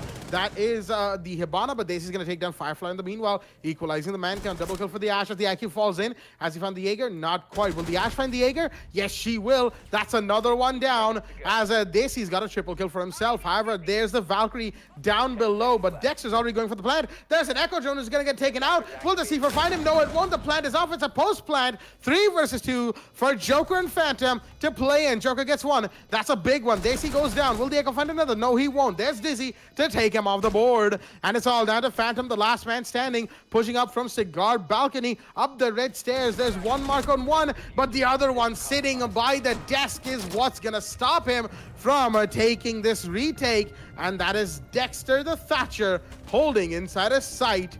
Very well done from the side of Nat. Once again, the clearance was in, the 1v1s were in, the push was in, and even when the Jaeger gave it his all, it wasn't quite enough.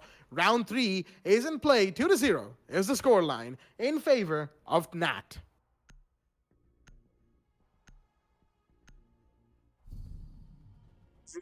From the side of them, 2 rounds already on board. Nat is definitely turning out to be one of the stronger teams that has so far performed through the qualifiers and I can only think of 2 teams right now that have done that so far. I wouldn't be getting a little too over my head though about Nat because it's still their first match. They've still got an entire season to perform themselves and see how that goes down. But most importantly though, first and foremost, is the teams I was talking about that I've seen them do is one of them happens to be T-Net Valiants, the Raven Knights Valiants.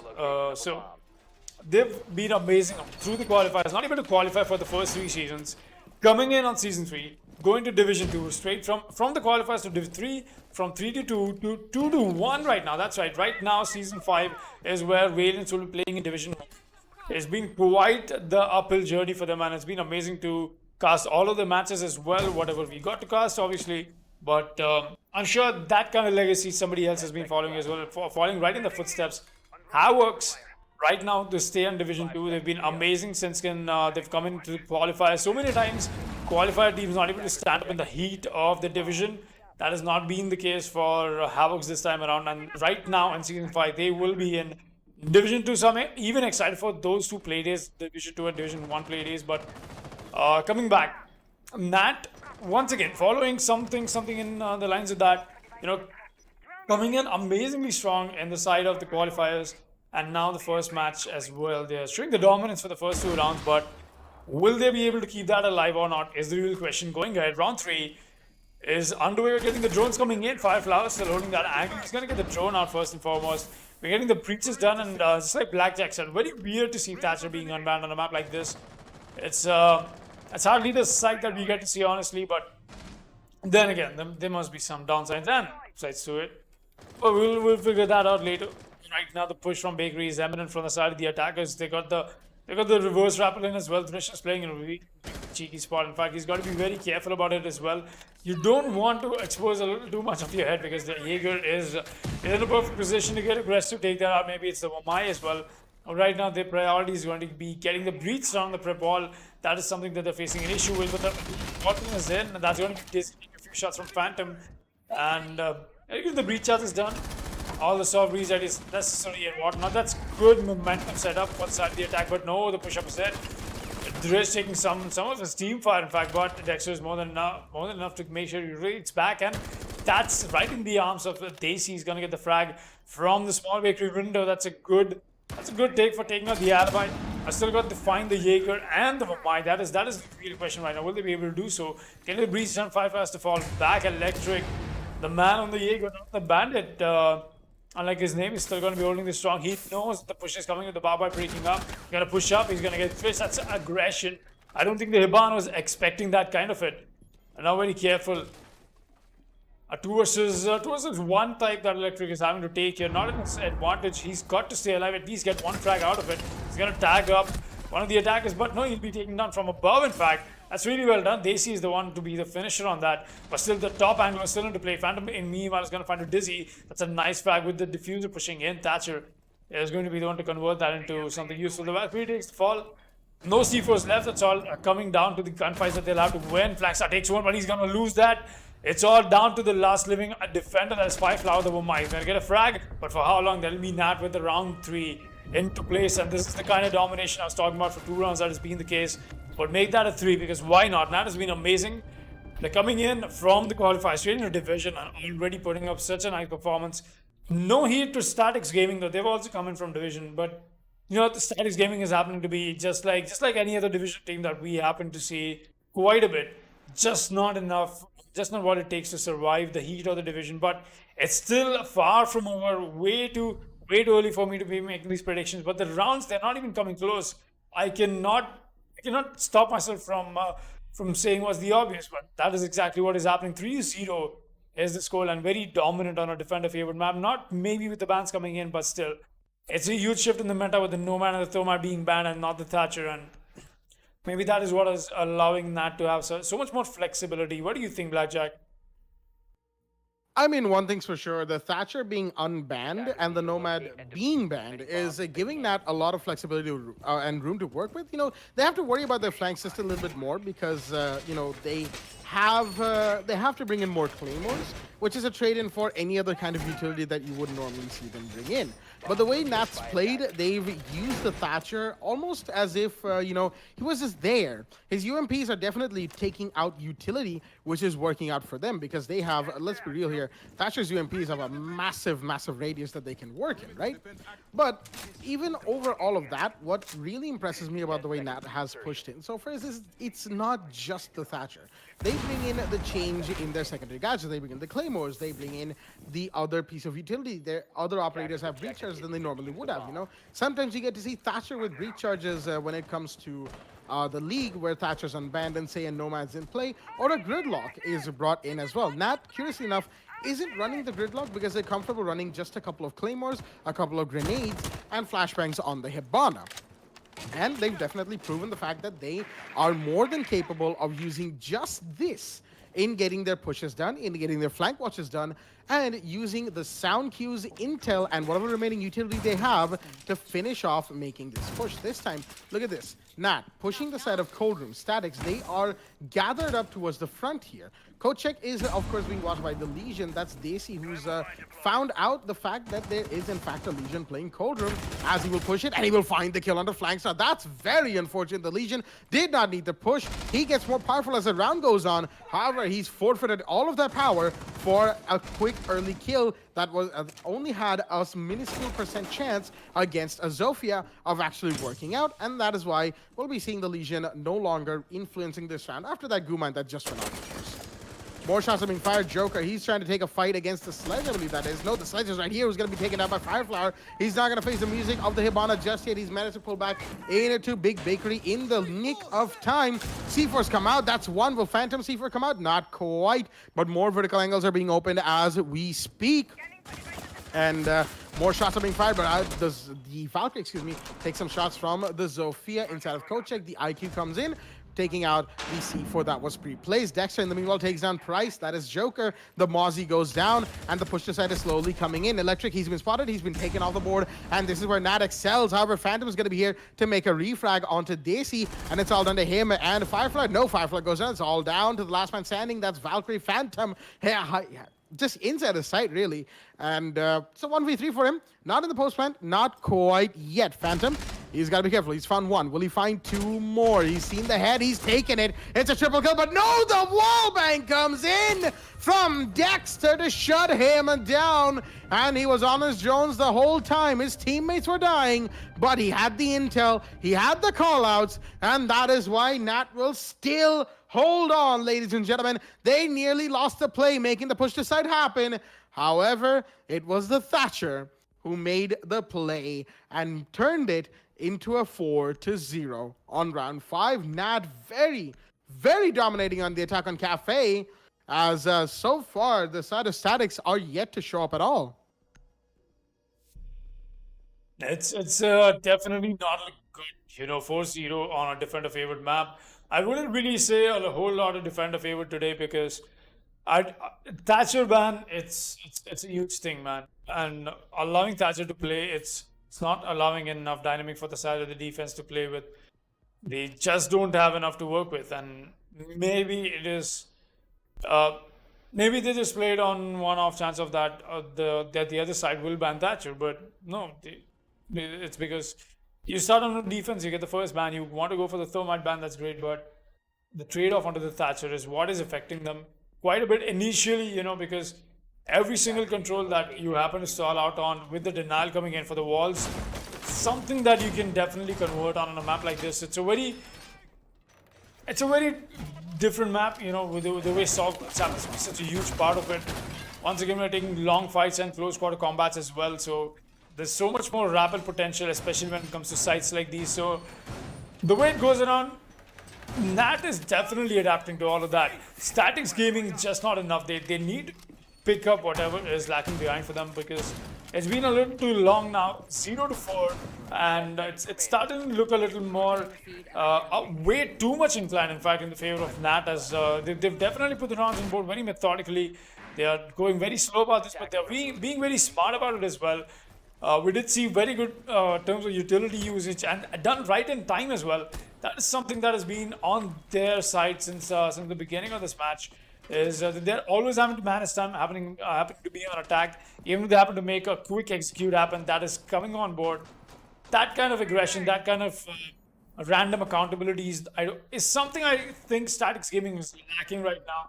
Maybe if they happen to fix that, maybe it might be too much for them, but it is still something that they desperately need. Let's see if that's going to be the case or not. The freezer shield will be put up by Joker himself. Is going to make sure that he gets himself some nice cover. His flank star is still on his roam all the way downstairs. He's got to be careful about this. Phantom is actually playing in the hot and cold spot. Obviously named after the Rainbow Six Siege Pro League player, Hot and Cold. But yeah, that's it's another piece of information every day you learn at the Esports Club. That's right. If you didn't know, that is obviously most of them. Anyway, that's the conversation for another day. We've got Phantom holding that spot. So right now, Phantom is going to all eyes on Phantom. In fact, all eyes on him. Indeed, he's going to be playing in a really cheeky spot. That is where he exposed from the bottom. And he'll be the first one to pick up 5. Desi has already made his way in. He's already getting the utility done for, but no, the my charge is the one who's catching it off. The lifelines not exactly being put to use the way he wanted them to. He's going to go wide and get the frag anyway. Look at this play. How is Desi allowed that kind of aggression? How is he allowed to come so ahead onto the new hatch drop area and just freely allowed to peek this and take over my off? A huge mistake from Staticz Gaming is going to cost him their first defender, and that is indeed Fireflower. The Wamai goes down. Can't find any more Wamai charges, maybe ADSs, and go out very well indeed. No problems. Phantom not exactly in a great spot, at least not influential right now. He's got to pick it up, whatever he's doing. Whatever he's trying to find, maybe a late round C4 is what he's expecting to pull out of this. Maybe that might be the play as well. Definitely possible. But it's the pacing that the attackers will decide in terms of how this round goes further. 40 seconds left. Everybody all dedicated over here. Dexter Mima is going to get a frag on the Joker. That's a very important one. The smoke has taken the fall. The push-up is in from Electric once again. The Jaeger, this did not turn out well for him the last round. Will this be the case this time around, or will it be same thing over again? Yes, it will be. That's the Chris from Tish, but he gets refrag right back in. Desi's here to refrag on that kill once again, and it's all on the Phantom. He wanted to go for the C4 play, but does he have enough intel to go for it? C4 is out. I don't think that connect. Not on the plant as well. He's got to blow it right now. He's going down for the plant. No, it won't connect, and that plant won't be successful. That's not even substantial damage done to the side of the attackers. And Nat, once again, a 4 versus 1. Definitely in their favor. One taken out the wing. Phantom is going to get on his shoes. He's going to tag up the X quite a bit. Trying to win this fight against the Snet, but it's too much for him. Too many angles. And Nat, once again, will be surviving. Another one, not surviving, dominating. In fact, this match has been 5 rounds of absolute domination from this team. And 5-0 is indeed the scoreline. Round 6 will be underway. We are 1 round away from a flawless halftime. In fact, that is something that we don't get to see a whole lot, especially not in the division stages. But this has been quite a surprise. 5-0 in the favor of Nat. A reminder for all of our viewers at home, the last time we saw Staticz Gaming, as Baba Gusta pointed out, it was in the finals of Phase 2 of the qualifiers for this season against Team Extremists. Team Extremists, they were a team that was very strong in these qualifiers. You know, being in Phase 2, they had their ups and downs, but Staticz won that on Cafe as well, 7-4.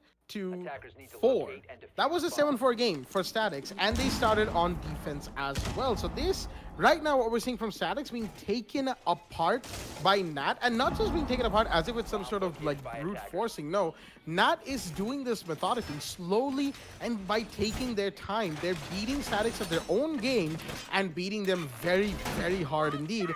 And that is why we're seeing a 5-0 in the first half of this game. Now, when we started this game, right, I pointed out how the first 2 games had a 4-2 and a 5-1 in the first halves, respectively, on the favor of the attack. Right now, it's 5-0. Staticz Gaming, if they don't win this, they'll be like, I mean, I don't want to say it, you know, 6-0 on the first half attack just looks bad in general, especially if it's their first division match of the season. Now, it could just be the case that maybe Staticz isn't having a great day, maybe Nat's just outclassing them in every single situation. And me saying that doesn't mean that, you know, I'm hating on Staticz or, you know, I just prefer Nat, nothing like that. I'm just making the observation of the way this game has gone so far. It's just been the Nat show all over the side of Staticz Gaming. And Staticz has to pull themselves together. They've been making peaks that were unnecessary. They've been making some plays that honestly just boil down to downright foolish. And that's really cost them a lot of situations where they otherwise could have won. Thatcher's EMPs are going to come off on the piano wall to take down the Bandit electric wires, the shock wires that is, from Electric. Ironically enough, right there. He's switched from the Jaeger to the Bandit, the other GSG-9 operator, as the piano rappel is going to come in with this. He's going to throw a drone down, preemptively on the White Stairs door on the first floor, expecting somebody to try and be cheeky and peek that. This time, Flankster and the Omai are both going to be holding down on Cigar Lounge piano as a Firefly. He's peeking the piano window that is being broken by the IQ. Will he find the IQ or will the IQ find him? He's got to be careful, though, because the angle where he's sitting at his head could be exposed. However, Dizzy, he's going to be making sure that nobody's going to peek him from the White Stairs just yet. Flankstar's taking up a lot of damage, and Firefly will be the one to find Dizzy early, and that's a pretty big kill right there. But Firefly's down. Will he be taken off the board? He should be any second now, as Aveli was the one to get that down, I believe. There is Flankstar still playing the dark spot behind a shield and a couple of mine magnets as the lifelines are going to come in electric. In the meanwhile, on the red stairs, which is being watched by a Thatcher who is going to throw a drone as Aveli's grenade will finally find Fireflower.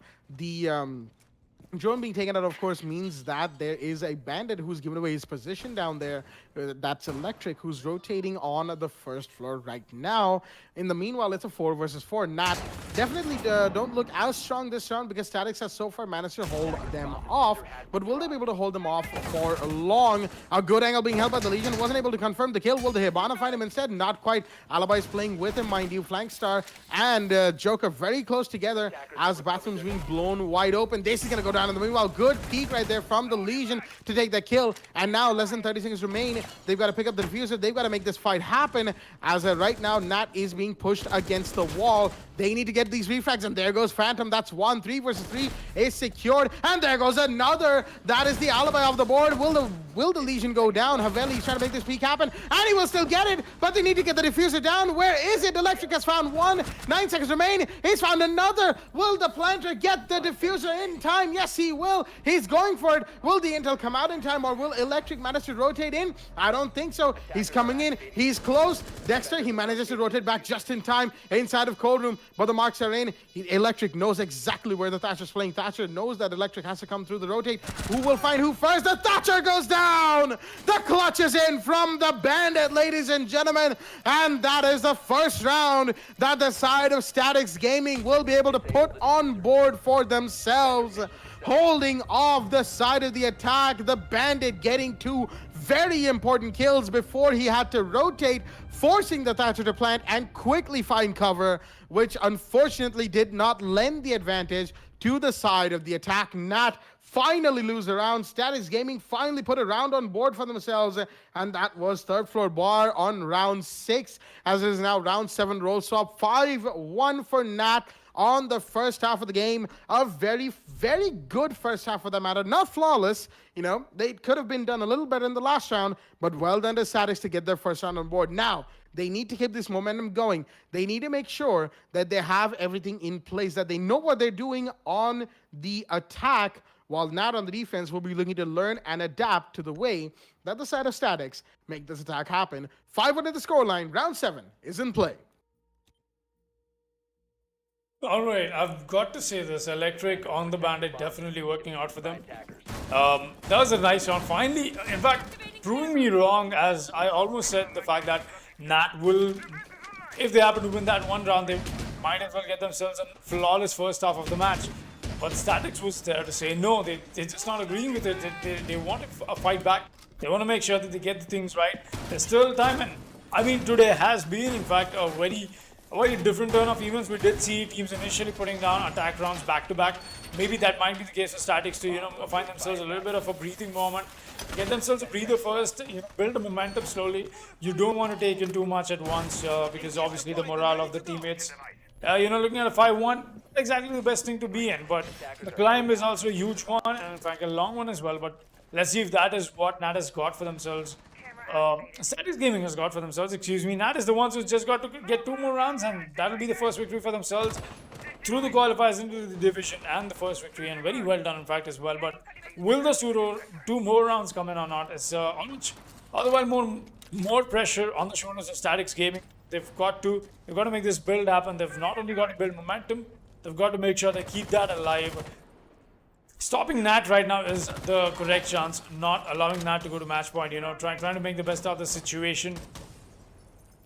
Let's see if that's going to be the case or not. Flankstar's got an IQ, a lot of stalling happening, in fact, for the side of the attack. That's 4 people invested on one side of the map, and just not enough noise being made on the roof. That is going to allow so much more freedom for the side of the defense to keep going around. Drish is playing with the Bandit. He's aggressive on the painting spot. But he's got to be careful about this. The push is coming in. Dizzy is the one holding that side, but Desi is actually going to get himself a nice team kill. And Drish is going to be the one. Alright, that was funny. I'm going to have to be honest. That was funny. He was flashed out of his mind and shot his own teammate. That's definitely messing up Drish's KD as well, definitely. That was sad, man. Can we get some F in the chat for Drish? Oh man, I feel sad for him. That was all they see, guys. That was all they see. But yeah, coming back, a nice advantage, in fact, for the side of Staticz Gaming to make the best out of the situation, in fact. But Dizzy is going for a reinforcement this late in the third round.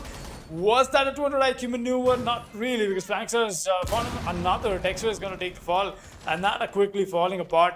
A 3 versus 5 right now. Dizzy is going to go for the quick maneuver. That's a long rotate, in fact, all the way on side of Cocktail. Dizzy holding very close. He wants some aggression coming in. He's expecting somebody to push up. Very careful. He's observing any potential push-ups, but no, the drone's coming first, and that's going to be an advantage for himself to roll off. But no, that's a distraction from the Valkyrie. He's going to push up. He's going to get one, but he's just not in time to make his way back. And that's going to be a wailing into the kill on the Fireflower back, but there's Messi to chime in as well. It's 2 versus 2. It could be any good escape. 40 seconds left. A diffuser not in the hands of anyone. The push-up is in. Flagstar still wanting to find that cannon. Yes, he will. That'll be the AC taken off the board. Whaley, it's all that is left. The Wild versus 2. The bomb diffuser covered as well. Final is going for the plant. Flagstar trying to find this kill. He's very excited. The pings are coming in from the Valkyrie Cram's place before, but will he be able to find 2 frag before he gets the counter diffuse in? Push-up is in. Trying to find the gap now, but Whaley's got to move back. He's still going to watch this. The IQ's pushed up awfully close. He does not know that. He's going to find him. Flanks are very scared right now. He's going to push back. He's not expecting the push up, and there you go. The Valkyrie finally gives away the position, but she's gone for a long rotate this time around. Wants to find where the diffuser is, and that'll be in a spot where he can take advantage of. The pings are coming in, but that's the full rotate that he's come after. But he wants to go back. Try and find the conscious of protecting him, and that'll be the kill for the Valkyrie, and that's the clutch, people. Haweli is going to take Nat to match point, and that's the 1 versus 2 clutch I was talking about. The Valkyrie has more than enough time to go for the counter infuse, and Nat is going to match point. Very dominant performance. A huge misplay from this side of the attackers this time around.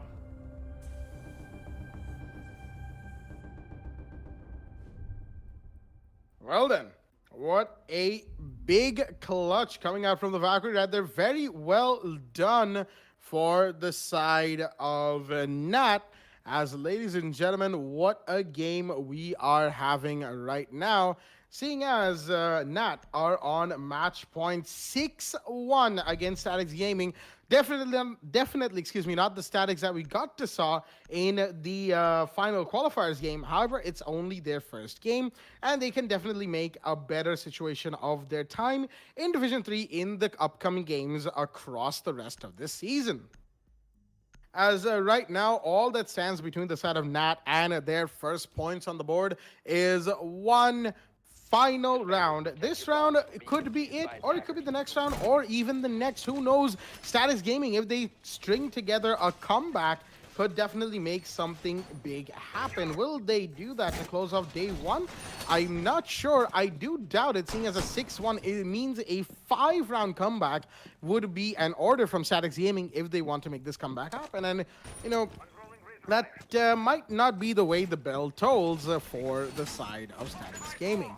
Bakery, you know, we've seen this hold a million times. This time a Valkyrie is going to be in play from Dizzy. He's going to be putting those black eye cameras in the required spots to make sure he has all the intel that he needs. While Neko is going to be in play from Dexter as well. Vigil will be brought up by Drish. Haveli bringing in the Bandit, the electrical interference once again, as he wants a reinforcement on that red carpet hallway wall, instead of the line of sight that we've gotten to see on the first floor holds on Cafe so many times from the side of many teams. Looks like this is actually going to be going to the top floor as well. At the very least, to throw down a Valkyrie camera, maybe even to hold it down with Drish right now, while the Echo Drone, Drish is actually using it for some intel while he waits to make some sort of jump out play happen. But Joker's gonna find a double. Okay, that came out of nowhere, but Joker took down Haveli and Desi, the GSG9 brothers. What even happened right there, ladies and gentlemen? That was a little unfortunate, as the Bakery hold has collapsed instantly, while the side of the attacker only making their move in to Bakery right now. Flashbangs are going off as the IQ is trying to find any piece of intel that she can. She's going to go to the second floor, mind you, to finish off finding that intel as the C4 comes out. Not going to find anybody. Dizzy, he's still being a little aggressive. At least he's not playing inside of prep room. He's playing by the door of prep room and kitchen cooking, and he could be taken off anytime now if he gets a little too hyper-aggressive. However, there's somebody watching the small bakery window. There's somebody watching the small bakery door, and that was not required from Drish. Got way too overconfident right there, as Phantom will happily take that kill, leaving Dizzy and Dexter. Nope, just Dexter in a 1v5 ace clutch situation. Is even going to find one. He's lit up the IQ, but his position has been revealed. He's going to find one. The down is in at the very least. Will he get the anti-planted? No, he won't. And that is electric. The Zofia to get a kill, the final kill, and give the side of Staticz a flawless round on round 8. Ladies and gentlemen, that was a huge round coming in from Staticz Gaming. A complete turnaround on first floor kitchen from them, as Nat is still on match point, and the score is 6-2.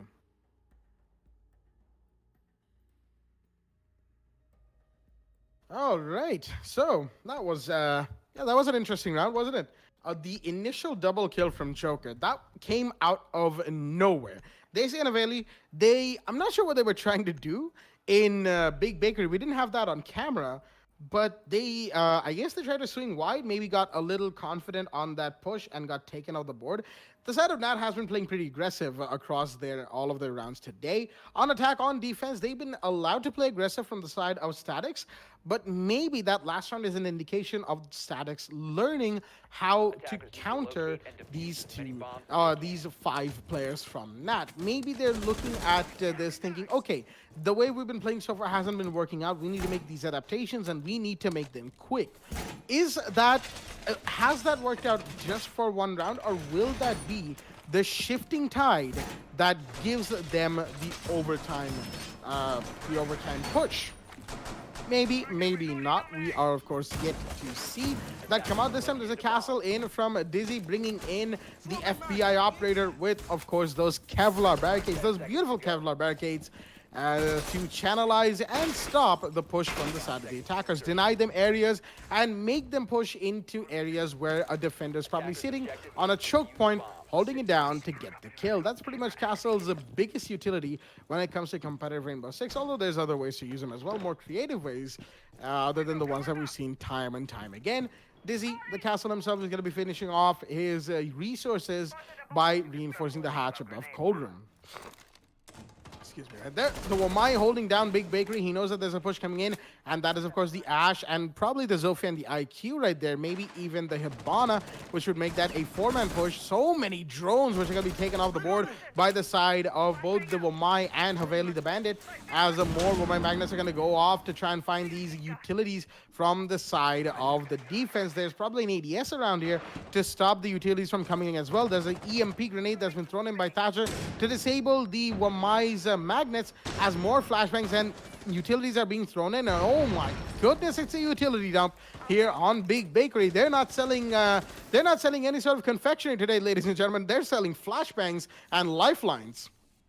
Drish holding down still on Bakery. He's changed positions, mind you, seeing as the shield was, of course, taken off the equation. The drone spotted exactly where he is, forcing him to move away. He's still pre-firing away to infinity and beyond, but there's an Ash who's pushed in unbeknownst to this man. No, he knows it, and he's going to get the kill anyway. That is Firefly off the board. There's somebody else who's going to be taken off as well. Drish with the double. He's held down the push very well, and Aveli's here for support as Flankstar takes a lot of damage from that white peak.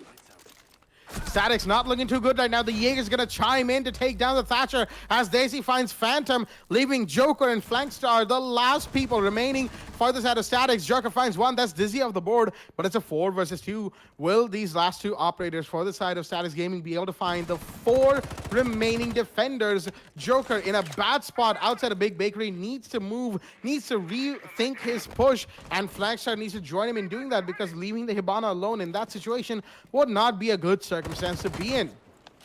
Joker, he's trying to go for the peek on Big Bakery door, but he knows he can't handle the push coming in from the side of Nat, so he's decided to push the side of a white corridor instead. Cold Room, but there was the default cam that has spotted his exact position, giving it away, and the intel's going to be traded, which means a Flankstar in the meanwhile is actually, oh, that's a nice angle that the Valkyrie's holding right there. That was Dexter right there. Couldn't quite get the kill, mind you, onto Joker, as there will be a breach using Joker's Skyros pellet Restless pushes in, but no, he misses the Jaeger, and the IQ goes down. Daisy will take the kill as it's all down to Joker, the last man standing. The Hibana inside of first floor bar with 15 seconds remaining in a 1v4, and he will go down as well. That was Haveli, the bandit, taking the kill. And ladies and gentlemen, that is the side of Nat taking their first match and the third match of the first day of Division 3 here in the W Black the Esports Club League for Rainbow Six Siege Season 5. Nat win over Staticz Gaming 7-2. 7-2 on Cafe after a very interesting day from the side of all of the teams that we've had for the first play day of divisions. And ladies and gentlemen, before of course we sign off for the day, we're gonna have once again from the analyst desk Baba Gusta to come in and give us that beautiful insight on how Nat was able to pull off such a dominating performance. Baba, yeah, mic is yours. Well, Jack, I gotta give props to Nat, especially Drish. He actually lived up to my expectations each and every time when you see Drish pushing in as the Hibana, where there was one guy with a deployable shield holding an angle right from the like the opened wall on the side of Whiskey Room. It was basically a distraction for Drish to just easily get in and pick out the operator just like that without having to use a single utility. Keep that in mind. A single utility wasn't used at that time. It was just holding an angle, hoping for them to just come into the crossfire, and then Drish just comes in out of nowhere to take out the operators on the side of Staticz Gaming. Now, coming on to Staticz Gaming, we've seen a lot of mistakes coming in, especially from the second round, where we actually did see two of those players, Phantom and Joker. Phantom, who was playing as I believe it was Valk, and Joker was playing as the Echo, in which Echo was using his yokai drones to disorient a player who's going to plant. But the problem was that the Valkyrie, who was using her C4s to, to actually use it on the default side of the third floor bar, eventually didn't get a lot of communications in between, leading them, the attackers, to plant the diffuser. So they had a lot of bit of mistakes on the side of defense, but I hope in the next place that we're able to see him, they won't be able to make the same mistakes again. Coming back to Nat's attack, the coordination push coming in was absolutely extraordinary, Jack. Oh yes. Oh yes. The third round attack, I actually saw two people pushing on bakery entrance, one pushing from small bakery, and DZ, the IQ, with the breach charge, I believe. I didn't think he was using the breach charge at all. He was using the scanner, and he was just using the scanner to take out any utility presence being present on the side of kitchen cooking, which give them, the attackers, for a pushing opportunity to get those easiest kills. I mean, DZ, man, you just have to give props to him.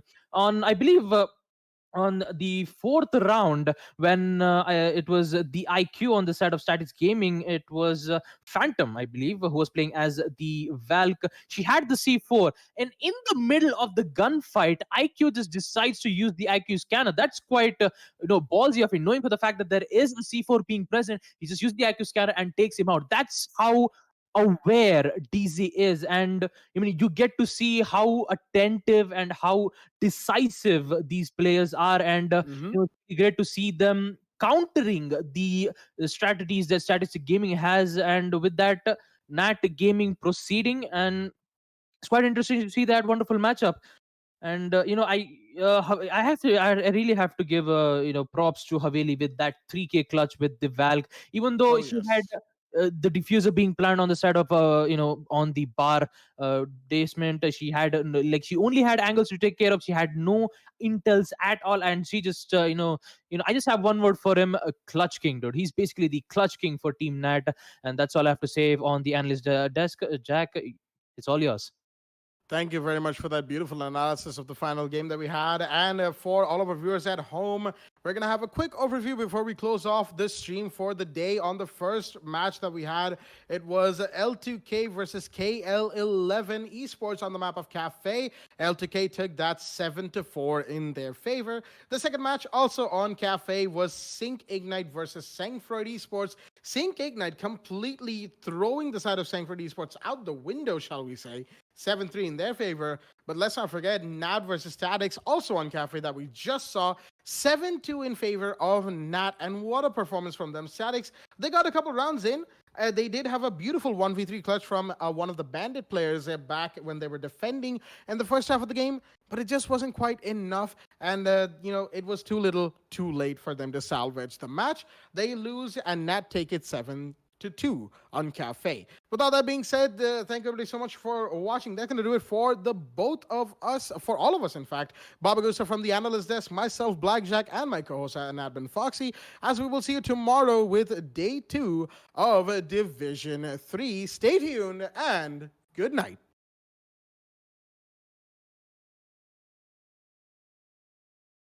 Captain Arya from the Esports Club here with some pretty awesome news. Now, as you probably know, we've been running the WD Black TEC League for Rainbow Six Siege powered by LG Ultragear for the past few months. As we come into August with our final season of the league, we wanted to celebrate with you guys who have made this an amazing experience and an extremely successful esports event. We've teamed up with some of our favorite partners to give away an entire esports PC for one lucky viewer. Yes, one of you is going to take home a complete PC featuring some of these awesome parts. First up, we've got the LG Ultragear 27GL 650F gaming monitor, 27-inch, 144Hz, 1ms with an IPS panel to make sure you're at the top of your esports game without sacrificing picture quality. Then we've got an amazing lineup of accessories coming in from HyperX to make sure that you're always on top of your game. Cloud Stinger Core gaming headset. For the keyboard, you've got the awesome HyperX Alloy FPS RGB mechanical keyboard. Then your mouse is the HyperX Pulsefire Surge. It's got a brilliant RGB all around the mouse. For the mousepad, you've got the HyperX Fury S. That is the speed edition of the extended mousepad. And then of course for your memory, you've got the HyperX Fury RGB RAM. You've got 16 gigs at 3400 megahertz. Next up, we've got the WD Blue SN550 NVMe SSD to make sure you're spending as little time loading and booting up and spend more time gaming. And then of course, at the heart of this PC is the Ryzen 5 3600X CPU. Now, as you know it, at the heart of every gaming PC is a great GPU. So we've teamed up with Zotac Gaming to give you a brand new RTX 2060 because frames win games and there should be nothing between you and top of the line performance. Next up, we've teamed up with NZXT, who make some of the best and most premium PC components on the market. Powering your PC is going to be the C850 fully modular power supply, and your cooling solutions are going to be taken care of the Kraken X63 all-in-one liquid cooler.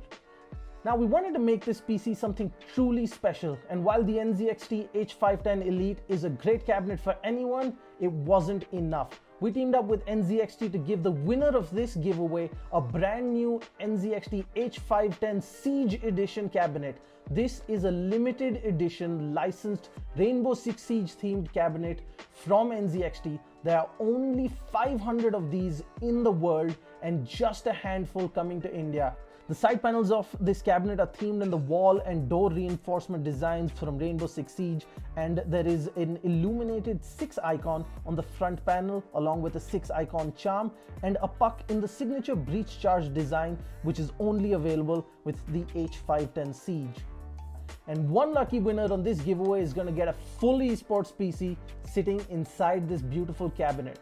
Now that you know everything that there is in the giveaway, the question is how you can take part. Well, it's fairly simple. First, head on to the link in the description of this video. Once you're at the giveaway landing page, fill out your details and follow the instructions. First, head on over to Facebook, make sure you're following us. 2, make sure you're following the Esports Club on Instagram. And 3, make sure you subscribe to us on YouTube. Simple so far. Now the interesting part.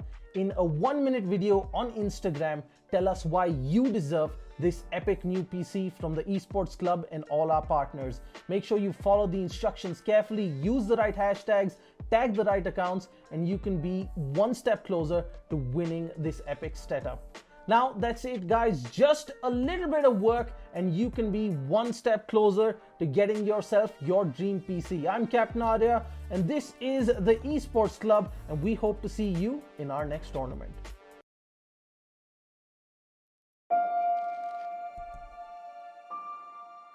The moment of creation is a form of magic, where an off becomes an on, a 0 becomes a 1, then another, and another, until, deep in the complexity, you discover order, speed, reliability, power. Experience the WD Black NVMe SSD.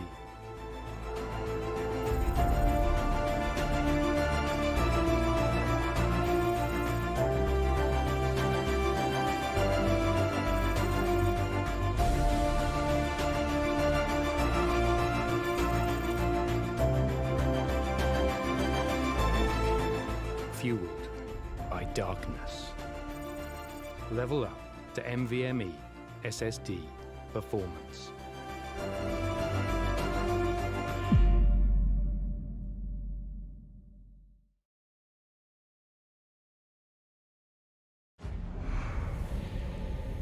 Numerous forces aimed at the Earth.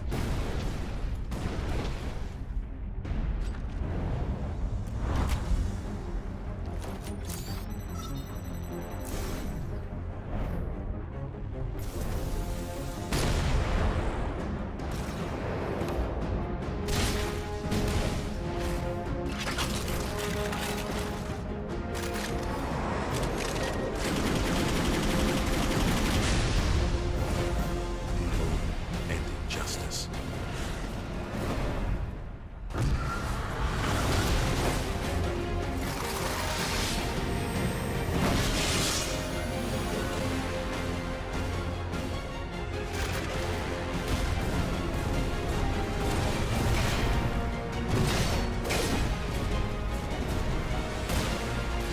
Let the glorious battle begin.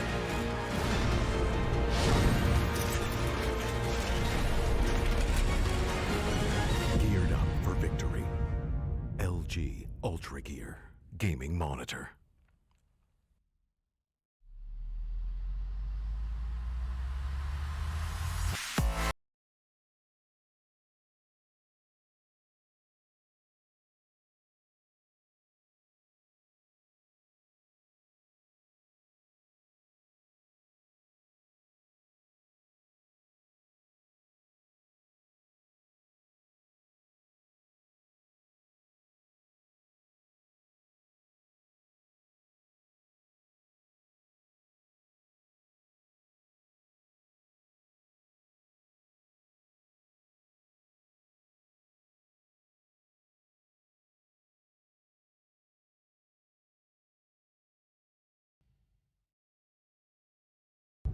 Ready to breach.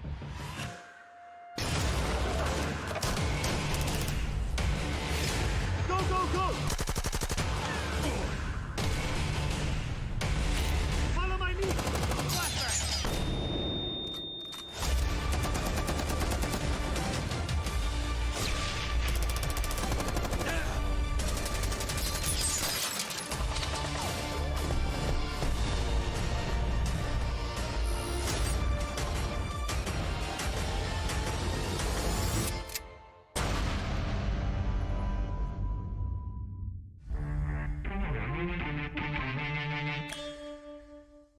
What's up, guys?